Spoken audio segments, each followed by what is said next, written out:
അപ്പൊ നമുക്ക് ഈ എക്സോറ എന്ന പ്രോഗ്രാം ഇപ്പം നിങ്ങൾ വിചാരിച്ചിട്ടുള്ളത് ലീഡേഴ്സ് ഓർഗനൈസ് ചെയ്യുന്ന വിളിച്ചാ വരുന്ന 5-10 പേരും കൊണ്ട് പോകാൻ പറ്റുന്ന ഒരു പരിപാടിയായിട്ടാണെങ്കിൽ അങ്ങനല്ല. നിങ്ങളുടെ മൂന്നാമത്തെ ജനറേഷന്റെ തലവര വരെ മാറ്റാൻ കഴിയുന്ന ഒരു പ്രോഗ്രാമാണ് എക്സോറ എന്ന പ്രോഗ്രാം. അത്രയും പ്രിപ്പറേഷനും അത്രയും പ്ലാനിങ്ങും ആ പ്രോഗ്രാമിന്റെ പുറകിലുണ്ട്. പക്ഷെ നമ്മൾ അതിനെ അത് അർഹിക്കുന്ന പ്രാധാന്യത്തോടെ കാണുന്നുണ്ടോ എന്നുള്ളത് വളരെ പ്രധാനപ്പെട്ട ഒരു ചോദ്യമാണ്. നമുക്ക് എല്ലാവർക്കും അറിയും, ഡയറക്ട് സെല്ലിംഗ് എന്ന് പറഞ്ഞ ഇൻഡസ്ട്രി എല്ലാ ദിവസവും ഓരോ ദിവസം കഴിയും തോറും ഇതിന്റെ കാലിക പ്രാധാന്യം കൂടിക്കൊണ്ടിരിക്കുക. പഴകും തോറും വീഞ്ഞിന്റെ മാധുര്യം കൂടുമെന്ന് പറഞ്ഞ പോലെ വിസ്വർണ ഓരോ ദിവസം കഴിയും തോറും ഡയറക്ട് സെല്ലിങ്ങിന്റെ ഇമ്പോർട്ടൻസ് രാജ്യത്തും സംസ്ഥാനത്തും സമൂഹത്തിലും കൂടിക്കൊണ്ടിരിക്കുക. നമ്മൾ അതനുസരിച്ച് ഉയരുന്നുണ്ടോ? നമ്മളോട് ഇപ്പം വന്നേക്കുന്ന ആൾക്കാരെ ഡിപ്പെൻഡ് ചെയ്തും അങ്ങനെ നമ്മൾ പോവാ. ഒരു 5-10 പേര് വരുന്നത് വരെയുള്ള ഓട്ടപ്പാച്ചിലൊക്കെ ഉള്ളൂ. വന്നു കഴിഞ്ഞാൽ പിന്നെന്താ പരിപാടി? പിന്നെ തൈര് കടയെന്ന് കണ്ടിട്ടുണ്ടോ? ഹലോ, എന്തോ കേട്ടിട്ടുണ്ടോ തൈര് എന്ന് പറഞ്ഞ സാധനം? ആ, തൈര് കടയെന്ന് എങ്ങനെയാ? ഒന്ന് ക്ലോക്ക് വൈസിലും 2 ആന്റി ക്ലോക്ക് വൈസിലും. ഇത് ഇങ്ങനെ കറക്കുന്നത്, ഇങ്ങനെയല്ലേ കറക്കുന്നത്? തൈര് കടയുന്ന മെഷീനുണ്ട്, എൻ്റെ കയ്യിലുണ്ട്. ഈ മെഷീനിൽ തൈര് കടയുമ്പോൾ റൈറ്റിലോട്ട് മാത്രമല്ല കറങ്ങുന്നത്, ഒരെണ്ണം വലത്തോട്ടും ഒരെണ്ണം ഇടത്തോട്ടും. ഹലോ, പ്രാഞ്ചിയേട്ടൻ സിനിമയ്ക്കകത്ത് പോളി എന്ന് പറഞ്ഞ പയ്യൻ മമ്മൂട്ടിയെയും ടിനി ടോമിനെയും ഇന്നസെന്റിനെയും കൊണ്ട് ഒരു കാല് വലത്തോട്ടും ഒരു കാല് ഇടത്തോട്ടും കറക്കിക്കുന്നുണ്ട്. സീൻ ഓർക്കുന്നുണ്ട്? അതുപോലെ തൈര് കടയുന്നത് ഒരെണ്ണം പോസിറ്റീവ് റൈറ്റിലോട്ടും ഒരെണ്ണം ലെഫ്റ്റിലോട്ടും കറങ്ങുന്നത്. നമ്മളൊരു ഡയറക്ഷനിലേക്ക് ടീമിനെ നയിച്ചുകൊണ്ട് പോവുക. Yes or no? ഇത് 2 ഡയറക്ഷനിൽ വലത്തോട്ടും ഇടത്തോട്ടും തിരിക്കുന്ന ആൾക്കാരുണ്ടാവും ബിസിനസ്സിൽ. ഓരോരുത്തർക്കും ഓരോ മാനസികാവസ്ഥയാണ്. ചില അമ്മമാർ അടുക്കള ജോലി ചെയ്യുന്നത് അമ്മായിയമ്മയെ ശപിച്ചുകൊണ്ടായിരിക്കും. ചിലർ ഭർത്താവിന് ഇഷ്ടമുള്ള ഫുഡ് കൊടുക്കാനായിരിക്കും. ചിലർ അമ്മായിയമ്മയോടുള്ള സ്നേഹം, അമ്മയോടുള്ള സ്നേഹം കൊണ്ട് അവരുടെ സന്തോഷ സ്വപ്നം കൊണ്ടായിരിക്കും. പക്ഷെ ഉണ്ടാക്കുന്ന എല്ലാ അവിയലും സാമ്പാറും ചിക്കൻ കറിയൊക്കെയാണ്. Yes or no? ഉണ്ടാക്കുന്നവരുടെ മാനസികാവസ്ഥ പലതാ. നിങ്ങൾ മൈലേജ് സ്റ്റൈൽ ബിസിനസ് ചെയ്യുമ്പോഴും നിങ്ങളുടെ മൈൻഡ് സെറ്റ് പല മൈൻഡ് സെറ്റിലാണ് ചെയ്യുന്നത്. Yes or no? നിങ്ങളുടെ അപ്ലൈനേക്കാൾ കൂടുതൽ, കമ്പനിയേക്കാൾ കൂടുതൽ, ഇൻഡസ്ട്രിയേക്കാൾ കൂടുതൽ ഈ ബിസിനസ്സിൽ നിങ്ങളുടെ ടീമിനെ സ്വാധീനിക്കുന്ന ഏറ്റവും വലിയ ഘടകം 90% നിങ്ങളുടെ മൈൻഡ് സെറ്റ് എന്താണെന്നുള്ളതാണ് പ്രധാനപ്പെട്ട ചോദ്യം. നിങ്ങളുടെ മൈൻഡ് സെറ്റ്, 2 മൈൻഡ് സെറ്റിൽ ആൾക്കാർ ബിസിനസ്സിനെ കാണും. ഒന്ന് ഗ്രോത്ത് മൈൻഡ് സെറ്റ് ഉണ്ട്, 2 സർവൈവൽ മൈൻഡ് സെറ്റ് ഉണ്ട്. ഗ്രോത്ത് മൈൻഡ് സെറ്റ് എന്ന് പറഞ്ഞാൽ ഇപ്പൊ പട്ടിണിയാണെങ്കിലും 5 കൊല്ലത്തിനകം പുതിയ വീട് വെക്കുന്നതായും നല്ല കാറ് വാങ്ങുന്നതായും മക്കളെ നമ്മൾ ഉദ്ദേശിക്കുന്നതിന് അപ്പുറത്ത് വിദ്യാഭ്യാസം കൊടുക്കുന്നതായും ഒക്കെ സങ്കല്പിക്കാൻ കഴിയുന്നതാണ് ഗ്രോത്ത് മൈൻഡ് സെറ്റ് ഇപ്പോഴത്തെ പട്ടിണിയിലും. സർവൈവൽ മൈൻഡ് സെറ്റ് എങ്ങനെങ്കിലും നാളത്തെ കാര്യം മാത്രം നടക്കണമെന്ന് ചിന്തിച്ച് കഞ്ഞി കുടിച്ചെങ്കിലും കിടക്കേണ്ടി വരും, കിടന്ന വലിയ കാര്യം എന്ന് വിചാരിക്കുന്നതാണ് സർവൈവൽ മൈൻഡ് സെറ്റ്. ഇപ്പൊ ഇവിടെ ഇരിക്കുന്ന ആളുകളെ ഒരു മെഷീൻ ഈ രണ്ട് മൈൻഡ് സെറ്റും പരിശോധിക്കുന്ന ഒരു മെഷീൻ വെച്ച് നോക്കിയാൽ ഇവിടെ ഇരിക്കുന്നതിൽ ഭൂരിഭാഗം ആൾക്കാർക്കും സർവൈവൽ മൈൻഡ് സെറ്റാണ് ഉള്ളതെന്ന് എനിക്ക് തോന്നുന്നു. ശരിയാണോ? ശരിയാന്ന് തോന്നുന്നു. കൈയടിച്ചേ. മനസ്സിലാകാത്തവരാണോ കൂടുതൽ? ഗ്രോത്ത് മൈൻഡ് സെറ്റ് എന്ന് പറയാൻ കാര്യം എന്ന് പറയാം, എളുപ്പത്തിൽ പറയാം. ഗ്രോത്ത് മൈൻഡ് സെറ്റ് ഞാൻ പണ്ട് ഫോളോ അപ്പിനൊക്കെ പോകുമ്പോൾ ചില വീടുകളിൽ ചെന്നിരുന്ന് സംസാരിക്കുമ്പോൾ ആ വീടിന്റെ ഭിത്തി പൊട്ടിയതായിരിക്കും, പൊളിഞ്ഞതായിരിക്കും, തറ ഇട്ടിട്ടുണ്ടാവില്ല. ഞാൻ ആ വീട്ടിൽ ചെന്നിരുന്ന് ഇങ്ങനെ പറയും, സാറേ നമുക്ക് 5 വർഷമായില്ലേ, സാറല്ലേ പറഞ്ഞ 5 കൊല്ലമായിട്ട് ഈ വീട് ഇങ്ങനെ തന്നെ കിടക്കുമെന്ന്, ഇതിന്റെ പണി തീർക്കണ്ടേ? ഈ ബിസിനസ് 1 കൊല്ലം ചെയ്ത് അടുത്ത വർഷം പണി മുഴുവൻ തീർക്കുമെന്ന് ഞാൻ പറയുന്നില്ല, പക്ഷെ തറയിട്ട് സൈഡ് നമുക്ക് പ്ലാസ്റ്റർ ചെയ്യാൻ പറ്റും. ഇത് ഞാൻ പറഞ്ഞുകൊണ്ടിരിക്കുന്ന സമയത്ത് എനിക്കൊരു ഫോൺ കോൾ വരും. ഞാൻ നോക്കുമ്പോൾ എന്റെ വീട് ജപ്തി ചെയ്യണമെന്ന് പറഞ്ഞ് ഭീഷണിപ്പെടുത്താൻ വേണ്ടി ബാങ്ക് മാനേജർ വിളിക്കുക. അപ്പൊ എന്റെ വീട് നഷ്ടപ്പെടാൻ പോകുന്ന സമയത്തും ഞാൻ അപ്പുറത്തിരിക്കുന്നതിന്റെ വീട് പണി തീർക്കുന്നതിനെ കുറിച്ച് അവന്റെ വീട്ടിൽ കയറി വർത്താൻ പറഞ്ഞുകൊണ്ടിരിക്കുക. ഇതാണ് ഗ്രോത്ത് മൈൻഡ് സെറ്റ്. ഹലോ, മനസ്സിലാവുന്നുണ്ടോ? മറിച്ച് ജപ്തി ഭീഷണിയാന്ന് പറഞ്ഞ് വീട്ടിൽ നിന്ന് ഇറങ്ങാതെ വീട്ടിൽ കയറി കരഞ്ഞുകൊണ്ടിരുന്നിട്ട് അപ്പലേയും വിളിക്കുന്ന സമയത്ത് എന്റെ പ്രശ്നം സാറിന് അറിയില്ലല്ലോ, സാറിന് ബി വി മാത്രം മതിയല്ലോ എന്നും പറഞ്ഞിരിക്കുന്നതാണ് സർവൈവൽ മൈൻഡ് സെറ്റ്. ഉദാഹരണം പറഞ്ഞപ്പോൾ മനസ്സിലായി കാണുമെന്ന് വിചാരിക്കും. ഹലോ, ഇല്ല വെറുതെ പിള്ളേച്ചൻ കള്ളം പറഞ്ഞെന്ന് വിചാരിക്കും എന്ന് പറയുന്ന പോലെ നിങ്ങൾ തെറ്റിദ്ധരിക്കണ്ട. അപ്പൊ സർവൈവൽ മൈൻഡ് സെറ്റിലാണോ നിങ്ങൾ ഉള്ളത്? ഗ്രോത്ത് മൈൻഡ് സെറ്റിൽ ഉണ്ടെങ്കിൽ മാത്രമേ നമുക്ക് ഒരു പരിധിക്ക് അപ്പുറത്ത് കാര്യങ്ങൾ കയറ്റിക്കൊണ്ട് വരാൻ പറ്റത്തുള്ളൂ. സമ്മതിച്ചോ? ഓക്കെ ആണോ? ആ, കറക്റ്റ്. ഇച്ചിരി വെട്ടം എന്റെ മുഖത്ത് കൂടുതലുണ്ടായിരുന്നു. അപ്പോ ഡയറക്ട് സെല്ലിംഗ് ഇൻഡസ്ട്രിയുടെ സുവർണ കാലഘട്ടം നമ്മുടെ നാട്ടില് ഓൾറെഡി ഇത് ഓണായി. ഇപ്പൊ ഈ ബിസിനസ് ചെയ്തുകൊണ്ടിരിക്കുന്ന നിങ്ങളുടെയൊക്കെ ഏറ്റവും വലിയ ദുഃഖങ്ങളിൽ ഒന്ന് കൂടെ തുടങ്ങിയ 5-10 പേര് ചെയ്യുന്നില്ല എന്നുള്ളതാണ്. Yes or no? ഞാൻ തൈര് കടയാൻ പോയി എവിടുന്നാന്നറിയാവോ? ഇപ്പോഴാണ് എനിക്ക് പൂർണ്ണമായിട്ടും കിട്ടിയത്. തൈര് കടയാൻ പോയത് ഒരു 10 ഡിസ്ട്രിബ്യൂട്ടേഴ്സ് വന്നൊരു TC, 20 പേര് വന്നൊരു DTC ചെയ്യുന്നതെന്ന് പറഞ്ഞാൽ തൈര് കടയിൽ നിണക്കി 10 എണ്ണത്തിന് ഇട്ടുകൊണ്ട് തിരിച്ച് 100 1000 ആക്കാൻ നോക്കൂ. ഹലോ, അവിടെ തൈര് കടയാൻ പോയത് അപ്പൊ പോയതാ. ഈ ഉള്ളതിനെ വെച്ച് തിരിക്കുന്ന കൂട്ടത്തിൽ പുതിയ ടീമിനെ ക്രിയേറ്റ് ചെയ്യാൻ വേണ്ടി പുതിയ റിക്രൂട്ട്മെന്റുകൾ TC, ATC, DTC, STC ഒക്കെ നടത്തുമ്പോഴാണ് നിങ്ങളുടെ ടീം വളരെ ശക്തമായി ഡെവലപ്പ് ചെയ്യുന്നത്. ഞാൻ 2025 ആളുകളെ ബിസിനസ്സിലേക്ക് സ്പോൺസർ ചെയ്ത ആൾ, 2024 ഡിസംബറിൽ സ്പോൺസർ ചെയ്ത ആള് ഇപ്പം RTC ആയിട്ട് മാറിയിട്ടുണ്ട്. ഏതാണ്ട് 1 വർഷവും 5-6 മാസവും ഉണ്ട്.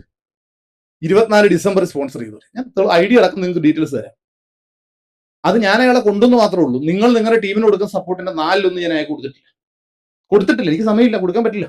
കൊണ്ടുവന്നപ്പോഴേ ഞാൻ പറഞ്ഞിട്ടുണ്ട്, എനിക്ക് ഇതുക്കൊള്ളൊന്നും പ്രതീക്ഷിക്കരുത്, ഇത്ര കൊണ്ടുവന്നിട്ടുണ്ട്, നിങ്ങൾ ചെയ്തോണം എന്ന് പറഞ്ഞ് ആഴ്ച 1-2 പ്രാവശ്യം വിളിക്കും. പ്ലാനൊക്കെ ഒന്ന് ഇരുത്തി പഠിപ്പിച്ചു കൊടുത്തു. ചിലപ്പോൾ അയാൾ 5-6 പേരെയും കൊണ്ട് വീട്ടിൽ വന്നാൽ ഇരുത്തി അവർക്കൊക്കെ പ്ലാൻ ഒന്ന് പറഞ്ഞു കൊടുത്ത്, വീടൊക്കെ ഒന്ന് കാണിച്ച്, സ്ഥലമൊക്കെ ഒന്ന് കാണിച്ച്, ഫാമിലൊക്കെ ഒന്ന് കൊണ്ടുപോയി ഒന്ന് മോട്ടിവേറ്റ് ചെയ്ത് വിടും. ഇങ്ങനെ ഒരു 3-4 ബാച്ചിനെ ഇറക്കി ആ ബാച്ച് വെച്ചിട്ട് അയാൾ അടിച്ചു കയറി. ഇപ്പൊ എവിടെയാണ് ഈ ബിസിനസ്സിൽ നിങ്ങൾ വിജയിച്ച ആൾക്കാരെയൊക്കെ നോക്കിയാൽ അവര് കാലാതീതമായി ഷർട്ട് മാറുന്ന പോലെ പുതിയ ഡിസ്ട്രിബ്യൂട്ടേഴ്സിനെ, അതായത് പഴയ ആൾക്കാരെ കളഞ്ഞിട്ടല്ല, പുതിയ ഡിസ്ട്രിബ്യൂട്ടർ. അനീഷ് സാർ പറഞ്ഞു ഷർട്ട് മാറുന്ന പോലെ നിന്നെ മാറണമെന്ന്, നീ ആടാ എന്റെ ഷർട്ട് എന്നും പറഞ്ഞ് കളയലല്ല, പുതിയ ആൾക്കാരെ നമ്മൾ ബിസിനസ്സിലേക്ക് കൊണ്ടുവന്നുകൊണ്ടേയിരിക്കണം. Yes or no?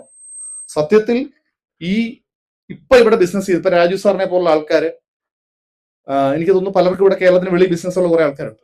ഇവരൊക്കെ ഈ പ്രോഗ്രാമിനെ കാണുന്നത്, ലീഡേഴ്സ് കാണുന്നതെന്ന് പറഞ്ഞാൽ അവിടുന്ന് 2-3 ബസ് ആൾക്കാരെ കൊണ്ടുവന്ന് ഇത്രയും വലിയ പ്രോഗ്രാം ആണെന്ന് ബോധ്യപ്പെടുത്തി തിരിച്ചവർ അവിടെ പോയി ചെയ്യുന്ന കോടിക്കണക്കിന് ടേൺ ഓവറിനെ കുറിച്ച് മനസ്സിലായിട്ട് ഇപ്പോഴേ ആൾക്കാരെ കൊണ്ട് പാസ് എടുപ്പിച്ച് പ്രിപ്പയർ ചെയ്യിപ്പിച്ച് പണിയെടുത്തുകൊണ്ടിരിക്കുകയാണ് പല ലീഡർമാരും.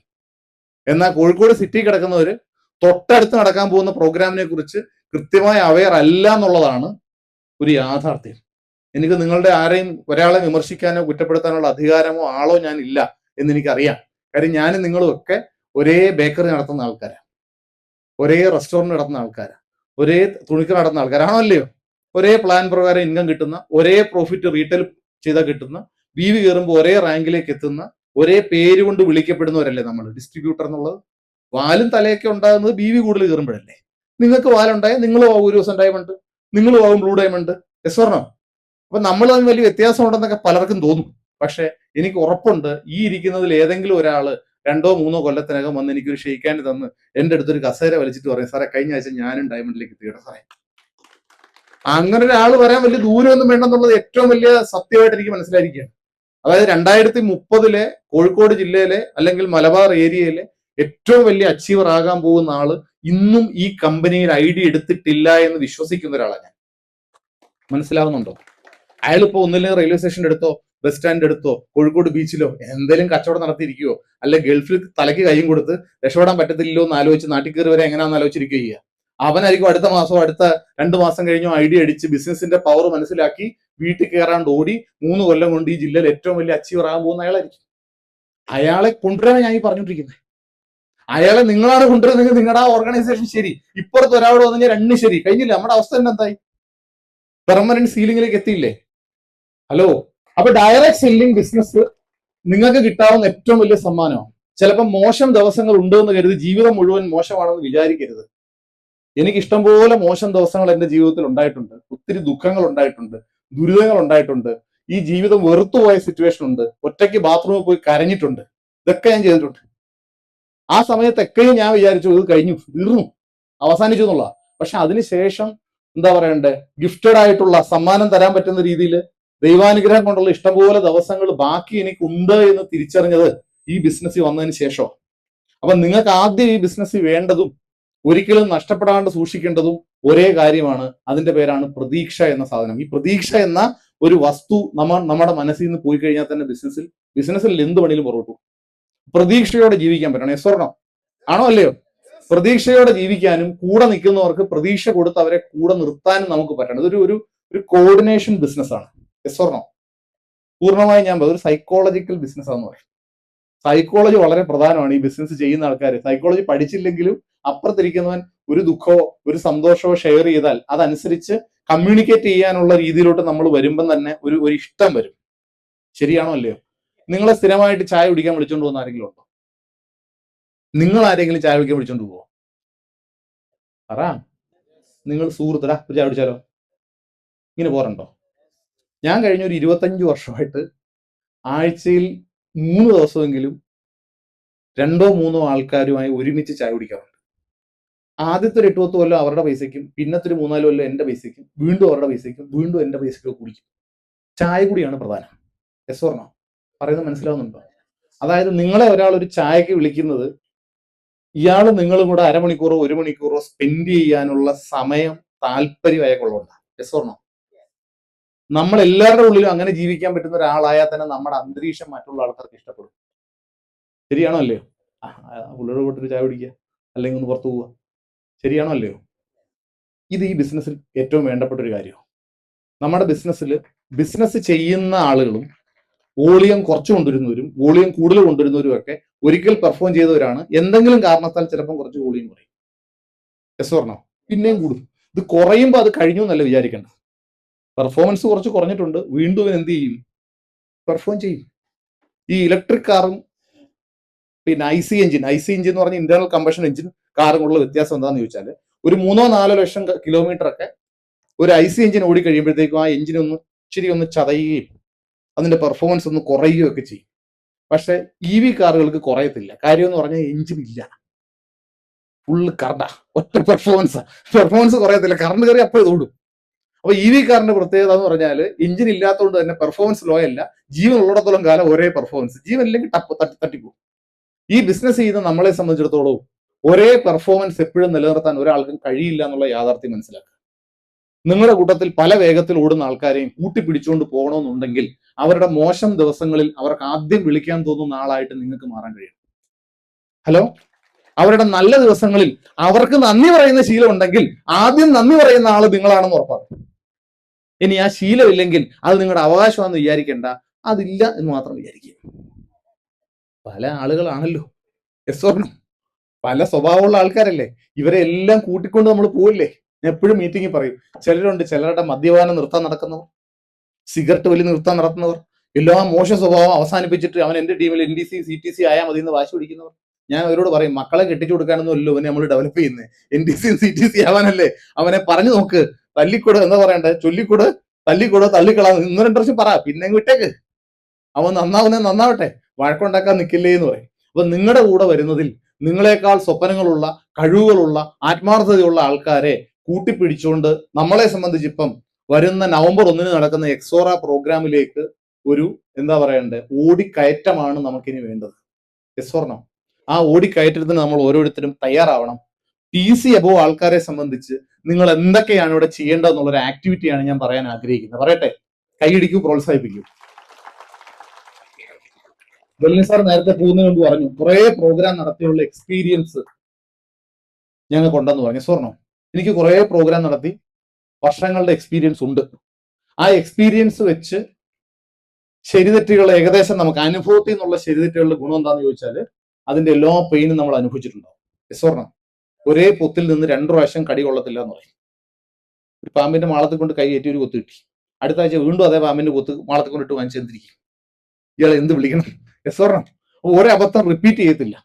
റിപ്പീറ്റ് ചെയ്യാതെ മുമ്പോട്ട് പോകാൻ പറ്റുക എന്നുള്ളതാണ് ഈ ബിസിനസ്സിലെ ഏറ്റവും പ്രധാനപ്പെട്ട കാര്യം. ഇപ്പൊ TC അബോവ് ആൾക്കാർ ഒരു മെഗാ കൺവെൻഷന് വേണ്ടി മാത്രം എടുക്കേണ്ട ജോലികൾ, അല്ലെങ്കിൽ ഒരു മെഗാ കൺവെൻഷന് മുമ്പ് എന്തൊക്കെ ചെയ്യണം എന്നുള്ളത് ഞാൻ പറയാം. അതിൽ 3 പാർട്ടായിട്ട് ഇവിടെ ഉണ്ട്.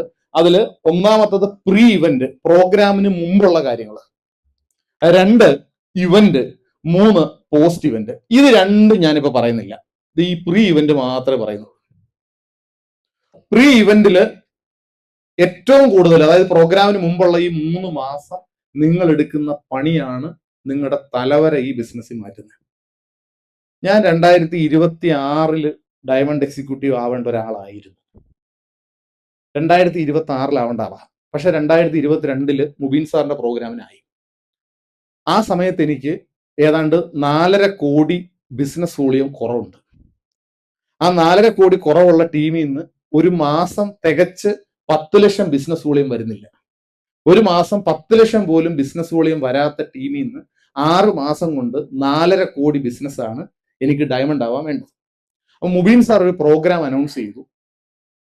നിങ്ങൾക്ക് എല്ലാവർക്കും അറിയാവുന്ന പോലെ മുബിൻ സാറ് ഏതാണ് ആ പ്രോഗ്രാമിന്റെ പേര് ഞാൻ മറന്നുപോയി, ഇവോൾവ് പ്രോഗ്രാം അനൗൺസ് ചെയ്യും. ഇവോൾവ് അനൗൺസ് ചെയ്തിട്ട് മുബിൻ സാർ കോഴിക്കോട് ഉഡീസ് ഹോട്ടലിൽ വെച്ചിട്ട് ഒരു മീറ്റിംഗ് വെച്ചു. ഉഡീസ് വെച്ചിട്ട് ഒരു മീറ്റിംഗ് വെച്ചിട്ട് പറഞ്ഞു, ഇങ്ങനെയൊക്കെയാണ് പ്രോഗ്രാം, എന്തൊക്കെയാണ് സംഭവം. ആ പ്രോഗ്രാമിന് ഡയമണ്ട് ആവുന്ന ഒരു ഹെലികോപ്റ്റർ വരും, അല്ലാത്ത ഒരു കാറി വരും, ആർക്ക് വേണം ഡയമണ്ട് ആവും, ഇങ്ങനെയൊക്കെ പറഞ്ഞിട്ട് പോയി. അപ്പൊ എനിക്ക് മനസ്സിലായി ഈ ലക്ഷ്യത്തിന്റെ അങ്ങേ തുമ്പത്ത് ഞാനാ ഉള്ളത്.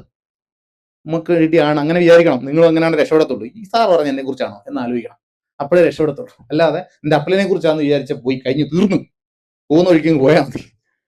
അപ്പൊ എന്നെ കുറിച്ചാ പറഞ്ഞത്, ഇങ്ങനെ വേണം വിചാരിക്കാൻ. ചിലർ നേരെ തിരിച്ച ഉൾട്ടയാ. അപ്പം നമ്മളെ കുറിച്ചാ പറഞ്ഞെന്ന് വിചാരിച്ചു. അപ്പൊ 6 മാസം കൊണ്ട് ഡയമണ്ട് ആവാൻ 4.5 കോടി രൂപ എന്ത് ചെയ്താലും കയറത്തില്ലെന്ന് ഉറപ്പാ. അവിടെ കുറച്ച് ആൾക്കാരൊക്കെ ഉള്ളൂ.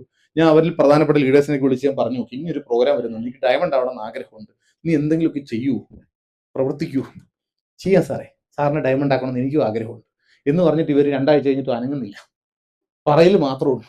വീണ്ടും ഞാൻ ചോദിച്ചു, നീ ചെയ്യൂ. താളവട്ട സിനിമയ്ക്കകത്ത് മോഹൻലാൽ ജഗതിയുടെ യൂണിഫോം ഇട്ടുകൊണ്ട് പോകും, 20 രൂപ ജഗതിക്ക് കൈക്കൂലി കൊടുത്തിട്ട്. എവിടാ പുറത്തു പോകുന്നു? മോഹൻലാലിന് അറിയാലോ നിങ്ങൾക്ക്, മോഹൻലാൽ സിനിമയ്ക്കകത്ത് വട്ടനായിട്ടാണ്, തലക്കസുള്ള ആളാണ്. അപ്പൊ ഇങ്ങനെ പോയിട്ട് ഈ കൈക്കൂലി കിട്ടിയതിന്റെ സന്തോഷത്തിൽ ജഗതി ഇതെല്ലാം ഊരി കൊടുക്കുകയും ചെയ്തു. പക്ഷെ ജഗതിക്ക് പിന്നെ ഒരു ടെൻഷൻ, എന്ത്, ഇവനെങ്ങാനും വന്നില്ലെങ്കിലും. അപ്പൊ മോഹൻലാലിനോട് ജഗതി ചോദിക്കും, നീ അരമണിക്കൂറിനകത്ത് വരുമോ അവിടെ? അതുപോലെ ഞാൻ എൻ്റെ ഈ ടീമിലെ ആൾക്കാരോട് ചോദിച്ചു, നീയൊക്കെ കൂടെ എന്നെ 6 മാസം കൊണ്ട് എങ്ങനെയും ബിസിനസ് ചെയ്യൂടാ? അവർ പറഞ്ഞു, ചെയ്യും സാറേ ചെയ്യും. എന്നിട്ടും അനങ്ങുന്നില്ല. അപ്പൊ 1 മാസം അങ്ങ് പോയി, പിന്നെ 5 മാസം ഉള്ളു. അപ്പൊ എനിക്ക് മനസ്സിലായി സംഭവം പാടാവും, നടക്കാൻ പാടാ. പിന്നെ ഞാൻ വേറെ നമ്മുടെ ഈ കുൽസിത പ്രവൃത്തി ഉണ്ടല്ലോ, പണിയെടുക്കാൻ മടിയുള്ള മലയാളികളുടേതായ ചില ബുദ്ധികളുണ്ടല്ലോ. ഞാൻ മുബിൻ സാറിനെ വിളിച്ചു പറഞ്ഞു, സാറേ ഈ ഹെലികോപ്റ്റർ വരുത്തുന്നതിന് വേണ്ടി ഏവിയേഷന്റെ ഒരു തടസ്സമൊക്കെ ഉണ്ടെന്നാണ് പറയുന്നത്, ആ പരിപാടി നമുക്ക് മാറ്റിയാലോ? പുള്ളി നമ്മുടെ അപ്പലേനല്ലേ, കൊടുക്കത്തെ ബുദ്ധിയാ. പുള്ളി പറഞ്ഞു, അനീഷേ ആ പരിപ്പ് വേറെ എവിടെയെങ്കിലും ഇട്ട് വേവിച്ചു, ഇവിടെ വേഗത്തില്ല, ഇവിടെ വേഗത്തില്ല. ഡയമണ്ട് എന്തായാലും ഞാൻ ഡയമണ്ട് ആണല്ലോ, വേറെ 2-3 പേരും ഉണ്ട്, 3 പേരെ കൊണ്ടുവരാൻ ഒരു ഹെലികോപ്റ്റർ ഞങ്ങൾ വെച്ചിട്ടുണ്ട്, ഒരു 2 സീറ്റും കൂടെ അതിൻ്റെ അകത്തുണ്ട്. ഹെലികോപ്റ്ററിന്റെ പൈസയും ഞാൻ കൊടുത്തു, എന്ത് ചെയ്തിട്ടുണ്ട്, പെർമിഷൻ എടുത്തു വെച്ചിട്ടുണ്ട്. ഇനി എന്ത് ഇടിനാശം വെള്ളപ്പൊക്കം വന്നാലും ഹെലികോപ്റ്റർ വരും, പുഷ്പവൃഷ്ടിയോടെ പറന്നിറങ്ങും. എത്ര കുറവുണ്ട്? ഒറ്റ ചോദ്യം. ഞാൻ പറഞ്ഞു, 4 കോടി കുറവുണ്ട്. 5 മാസമുണ്ട്, ഇറങ്ങി ഓടിയാൽ ആകാം, ഇല്ലെങ്കിൽ ബെൻസ് ഓടിച്ച് എവിടെ വരാം, പരിപാടിക്ക് വരാം. അല്ലെ അന്ന് BM ആയിരുന്നു, BM ഓടിച്ച് നിങ്ങൾക്ക് പരിപാടിക്ക് വരാം. അപ്പൊ ഞാനിങ്ങനെ ആലോചിച്ചു, ഞാനില്ലാതെ കേരളത്തിൽ നിന്ന് തന്നെയുള്ള വേറെ ലീഡർമാരുണ്ട്, ഇവരെങ്ങാനും ഡയമണ്ട് ആയിട്ട് പുഷ്പവൃഷ്ടിയായിട്ട് ഹെലികോപ്റ്ററിൽ വന്ന് ഇറങ്ങുന്നതിനേക്കാൾ നല്ലത് ഹലോ മരിക്കുന്നതാ. പണിയെടുക്കാതെ രക്ഷയില്ല, ഉറപ്പിച്ച്. പിന്നെ വീണ്ടും 2016 തിരിച്ചുപോയി. 2015-ലും 2016-ലും എടുത്ത പണി ഒന്നുകൂടെ ഒരു റൗണ്ടുകൂടെ ഇറങ്ങി, O മീറ്റിങ്ങും 1 to 1-ഉം ഡേ മീറ്റിങ്ങും ഒക്കെ ആയിട്ട് ഓടി കറക്റ്റ് പ്രോഗ്രാം നടക്കുന്നതിന് 2 ആഴ്ച മുമ്പ് തന്നെ ഡയമണ്ട് എക്സിക്യൂട്ടീവ് ആയിട്ട്. അപ്പൊ ഞാൻ എടുത്തു മറന്ന പണി വീണ്ടും എന്നെ കൊണ്ട് എടുപ്പിക്കാൻ എന്റെ അപ്പലയും തന്നെ വേണ്ടി വന്നു. ഒരു ടാർഗറ്റ് ഇട്ടു. അതിനു മുമ്പ് വരെ ഈ പ്രോഗ്രാം ഞാൻ മാക്സിമം ഉഴപ്പിയായിരുന്നു. കാര്യം എനിക്കറിയാം ഇത് നമ്മളെ ഒന്ന് അളക്കാനുള്ള പ്രോഗ്രാം ആണെന്നും ഈ പരിപാടി നടക്കുന്നത് നമുക്ക് ചീത്തപ്പേരാകത്തേയുള്ളെന്ന് തോന്നി. പക്ഷെ 2 കാര്യം ആ പ്രോഗ്രാമിൽ നടന്നു. ഒന്ന്, ആ പ്രോഗ്രാമിൽ നമ്മൾ ഡയമണ്ട് എക്സിക്യൂട്ടീവ് ആയിട്ട് കയറി. 2, ആ പ്രോഗ്രാമിൽ മുബിൻ സാറിന്റെ ടോട്ടൽ കയറിയ ആൾക്കാരിൽ പകുതി കൂടുതൽ ആൾക്കാരെ നമ്മുടെ ടീമിൽ നമുക്ക് പങ്കെടുപ്പിക്കും. അതിന് 1000 ഒന്നുമല്ല പാസ്, 5000 രൂപ എൻട്രി പാസ്സാ നടന്നത്. ഇന്നും ഇന്ത്യയിൽ ഏറ്റവും വലിയ ഹോട്ടലുകളിലൊന്നായ ഹയാത്തിൽ വെച്ചിട്ടാണ് പ്രോഗ്രാം നടന്നത്. അവിടെ പോയി ഒരു ചായ കുടിക്കാൻ 1350 രൂപ പ്ലസ് GST കൊടുക്കണം. അത്രയും വലിയ ഒരു പ്രോപ്പർട്ടിയിലാണ് ആ പ്രോഗ്രാം നടന്നത്. നിങ്ങൾ ആ പ്രോഗ്രാം വന്നവരുന്ന് കൈ ഉയർത്തിക്കേ, കുറേ പേര് വന്നു. ഇനി നിങ്ങളോട് എനിക്ക് പറയാനുള്ളത്, അതേപോലെ നിങ്ങളുടെ ജീവിതത്തിൽ നിങ്ങൾ 3 വർഷം കഴിഞ്ഞ് എത്തേണ്ട റാങ്ക് 3 മാസം കൊണ്ട് നിങ്ങളെ എത്തിക്കാൻ പറ്റുന്ന ഒരു പ്രോഗ്രാമാണ് എക്സോറ. കഴിവ് നിങ്ങൾക്കുണ്ട്, കപ്പാസിറ്റി ഉണ്ട്, മരുന്നുണ്ട്. മരുന്നെന്ന് പറഞ്ഞാൽ മനസ്സിലായി, വെടിമരുന്ന് പറയത്തില്ല, അകത്ത് മരുന്നുണ്ട്, പൊട്ടുന്നു മരുന്നുണ്ട് ഇവിടെ ഇരിക്കുന്ന എല്ലാവർക്കും. പക്ഷെ വെള്ളം കോരി ഒഴിച്ചിരിക്കുക. ഹലോ, ആരാ ഒഴിച്ചേക്കുന്നത്? വേറെ ആരുമില്ല, നമ്മൾ തന്നെ. നമ്മൾ അതിന്റെ ആരോപണം വേറെ പറയുന്നുണ്ട്. ആരാ? അപ്പലയും മരുന്ന് കോരി ഒഴിച്ചു, അസോസിയേറ്റ് ഒഴിച്ചു, അപ്പൻ ഒഴിച്ചു, അമ്മ ഒഴിച്ചു എന്നൊക്കെ പറയുന്നുണ്ട്. മരുന്ന് ഒഴിച്ചത്, വെള്ളം കോരി ഒഴിച്ച ആരും നമ്മൾ തന്നെ. ആ വെള്ളം കോരി ഒഴിച്ച പടക്കവും പൊട്ടും. എങ്ങനെ? കുറച്ചു നേരം വെയിലത്ത് വെച്ചാൽ മതി. ഹലോ, അങ്ങനെ വെയിലത്ത് വെക്കാൻ വേണ്ടി വന്നേക്കുവാ ഞാൻ. എന്റെ കൂടെ വെയിലത്തോട്ട് വരുവോ? ഹലോ, അതോ ഈ തണുപ്പ് പിടിച്ചെങ്കിരിക്കുവോ? വരാൻ തയ്യാറാണ്. നമുക്ക് സ്വയം വെയിലത്ത് പോയി ഇച്ചിരി ചൂടൊക്കെ കൊണ്ട് പൊട്ടാൻ പരുവത്തി വരാം. എന്തു പറയുന്നു? പിന്നെ ഒറ്റ ഒറ്റ പ്രാവശ്യം പൊട്ടിയാൽ മതി. ഞാൻ ഒറ്റ പൊട്ടലേ പൊട്ടിയുള്ളൂ. 9 കൊല്ലമായിട്ട് 2,14,000 എല്ലാ ആഴ്ചയും കിട്ടും. ഒറ്റ പൊട്ടല, ഒറ്റ പെർഫോം. ആ ഒറ്റ കയറ്റമാണ്. ആ ഒറ്റ കയറ്റത്തിൽ പോകേണ്ട ഒരു ബിസിനസ് ആയിരുന്നു. പിന്നെ ചെയ്യേണ്ട പണി ഇടക്കിടക്ക് നമ്മൾ മെച്ചപ്പെടുത്തിക്കൊണ്ടേ ഇരിക്കണം. വേണോ വേണ്ടയോ? അത് മെച്ചപ്പെടുത്തി, അത് വന്നോളും. പൈസ കിട്ടുമ്പോൾ സന്തോഷം കൂടുതൽ വരും. സ്വർണ്ണം ചിലർ പറയും നീ ഇപ്പം പഴയതിനേക്കാൾ സുന്ദരനായി. കേട്ടിട്ടില്ലേ? എന്നെ കുറിച്ചല്ല പറയുന്നത്. പൈസയും സന്തോഷമൊക്കെ വരുമ്പോൾ ഇല്ലാത്ത സൗന്ദര്യമൊക്കെ വരും. അല്ലെങ്കിലോ? പറയുന്നില്ല. അപ്പൊ ഈ പ്രീ ഇവന്റിൽ എന്തൊക്കെയാ നമുക്ക് ചെയ്യേണ്ടതെന്നുള്ള കാര്യങ്ങളാണ് പറയുന്നത്. ഒന്ന്, രജിസ്റ്റർ യുവർ ടീം ഏർലി. നിങ്ങളുടെ ടീമിനെ ആദ്യം തന്നെ ഇന്നാക്കാൻ ശ്രദ്ധിക്കുക. ഞാനത് ഓരോ PPT ആയിട്ട് പറയും. ഇതൊന്നും എഴുതിയിരിക്കണ്ട. ഇനി പറയാൻ പോണ 3 റൂളുണ്ട്. ഈ ബിസിനസ്സിലെ ഏറ്റവും പ്രധാനപ്പെട്ട റൂളാണ്. ഒരു മെഗാ പ്രോഗ്രാമിൽ ഒരാളെ രക്ഷപ്പെടുത്താൻ പോണ 3 റൂളാണ് പറയാൻ പോണം. പറയട്ടെ? ഹലോ, കൈയടിക്കണം. ഇത് വെറുതെ ഒന്നും പറയാൻ പറ്റില്ല. 3 റൂളിൽ ഒന്നാമത്തെ റൂളാണ് പറയുന്നത്. ഒന്നാമത്തെ റൂൾ ഇവിടെ വരുമ്പോൾ പ്രീ ഇവന്റിലെ ഫസ്റ്റ് ഡ്യൂട്ടി, നിങ്ങളുടെ പാർട്ടിസിപ്പേഷൻ പരമാവധിയിലേക്ക് എത്തിക്കുക. ഹലോ, നിങ്ങളുടെ യുണീക്ക് ഐ ഡി, നിങ്ങളുടെ യുണീക്ക് ഐഡിയുടെ ഓർഗ് 1ഉം 2ഉം ആയിട്ട് കയറി വന്നിട്ടുള്ള പരമാവധി ആൾക്കാരെ ഈ പ്രോഗ്രാമിനകത്ത് കയറ്റി വെക്കാൻ നിങ്ങൾക്ക് പറ്റണം. ഇപ്പോഴേ പണിയെടുത്താലേ നടക്കുകയുള്ളൂ. പിടികിട്ടിയോ? റൂൾ 1. റൂൾ 2 പറയട്ടെ? റൂൾ 2 എന്താണ്? അത് തന്നെ. റൂൾ 2 എന്താ? പാർട്ടിസിപ്പേഷനാ. MG സറും അവർ ഇന്റർവ്യൂവിൽ പറയുന്നുണ്ടായിരുന്നു. അതായത് യേശുദാസിനെ ഒരു ഗായകൻ എന്ന രീതിയിൽ നമ്മൾ ഒരു മാർക്ക് ഇടാൻ പോയാൽ 1 മുതൽ 10 വരെ കഴിഞ്ഞ് 11ാമതാണ് 2ാമത്തെ സ്ഥാനക്കാരന്റെ പേര് എഴുതുക. എന്ന് വെച്ചാൽ 1 തൊട്ട് 10ാം സ്ഥാനം വരെ വരുന്ന ആളുകളുടെ മുഴുവൻ ക്വാളിറ്റി അയാൾക്ക് മാത്രമേ ഉള്ളൂ. 11ാമത് വരുന്ന ആളുടെ നിലവാരം ഒരു മെഷീൻ വെച്ച് പരിശോധിച്ചാൽ 2ാം സ്ഥാനക്കാരനായിട്ട് വരുന്ന ആൾക്ക് 11ാം സ്ഥാനത്ത് നിൽക്കാനുള്ള യോഗ്യതയുള്ളതെന്ന് പറയുന്നത്. ഒരു ഡയറക്ട് സെല്ലിങ്ങിൽ, ഒരു മെഗാ ഇവന്റില് ഒരു വ്യക്തി ഡെവലപ്പ് ചെയ്യണമെന്ന് ആഗ്രഹിക്കുന്ന അയാൾ ഇറങ്ങിത്തിരിക്കുന്നെങ്കിൽ അയാൾ ഒന്നാമത് ചെയ്യേണ്ട കാര്യം പാർട്ടിസിപ്പേഷൻ ടീമിന്റെ ഉറപ്പാക്കുക. സമയത്ത് കിടന്ന് വെപ്രാളം പിടിക്കാതെ നേരത്തെ അതിനുള്ള പണിയെടുക്കുക. 2ാമത്തെ കാര്യം, 2ാമത്തെ സ്റ്റെപ്പ് എന്താ? സമയത്ത് കിടന്നും കഷ്ടപ്പെടാതെ നല്ല രീതിയിൽ പണി. 3ാമത്തോ, അതാണ് ഏറ്റവും പ്രധാനം. 3ാമത്തോ അത് തന്നെ. 3 റൂളാ പാർട്ടിസിപ്പേഷൻ. നിങ്ങൾ അതിനു വേണ്ടി നിലവിൽ എന്ത് പണി എടുത്തിട്ടുണ്ടെന്ന് എന്നോട് പറയണ്ട, സ്വയം ചോദിക്കുക. എന്നിട്ട് നമുക്കറിയാം ഇതുവരെ ഒരുത്തൻ്റെ കയ്യിൽ പോലും പൈസ വാങ്ങിച്ചിട്ടില്ല. അങ്ങനെയെങ്കിൽ ആരും കാണാതെ കാലയിലോ കയ്യിലോ നല്ലൊരു പിച്ചു കൊടുക്കണം. ഒരു പണി എടുക്കാണ്ട് TC STC എന്ന് പറഞ്ഞിരിക്കുക. ആരും കാണണ്ട, പിച്ചിക്കോ. നമ്മൾ മണ്ടത്തരം കാണിച്ചെന്ന് ആരും അറിയണ്ട. ശരിയല്ലേ? നമ്മൾ സാറേ പണ്ടൊരു സ്പീച്ച് നമ്മുടെ MP ആയിരുന്ന ഇദ്ദേഹം എപ്പോഴും സമാധാനി സഖാവ്, ഇപ്പോഴും MP അല്ലേ സാറ്? സഖാവല്ലോ സാറ്. ഇദ്ദേഹത്തിന്റെ ഒരു സ്പീച്ച് ഞാൻ യൂട്യൂബിൽ കണ്ടു. ആ സ്പീച്ചിൽ പുള്ളി പറയുന്നു, ലോകത്ത് നമ്മൾ ഏറ്റവും കൂടുതൽ നന്ദി പ്രകാശിപ്പിക്കേണ്ടത് ആരോടാണ്? 1ാമത് ആരോടാണ്? ഉമ്മയോട്. പുള്ളി പറയാണ്. 2ാമത് ആരാണ്? ഉമ്മയോട്. 3ാമത് ആരാണ്? ഉമ്മയോട്. 4ാമതാണ് വാപ്പ വരുന്നത്. ഈ ബിസിനസ് ചെയ്യുമ്പോൾ ആദ്യം നിങ്ങൾ എടുക്കേണ്ട പണി എന്താണ്?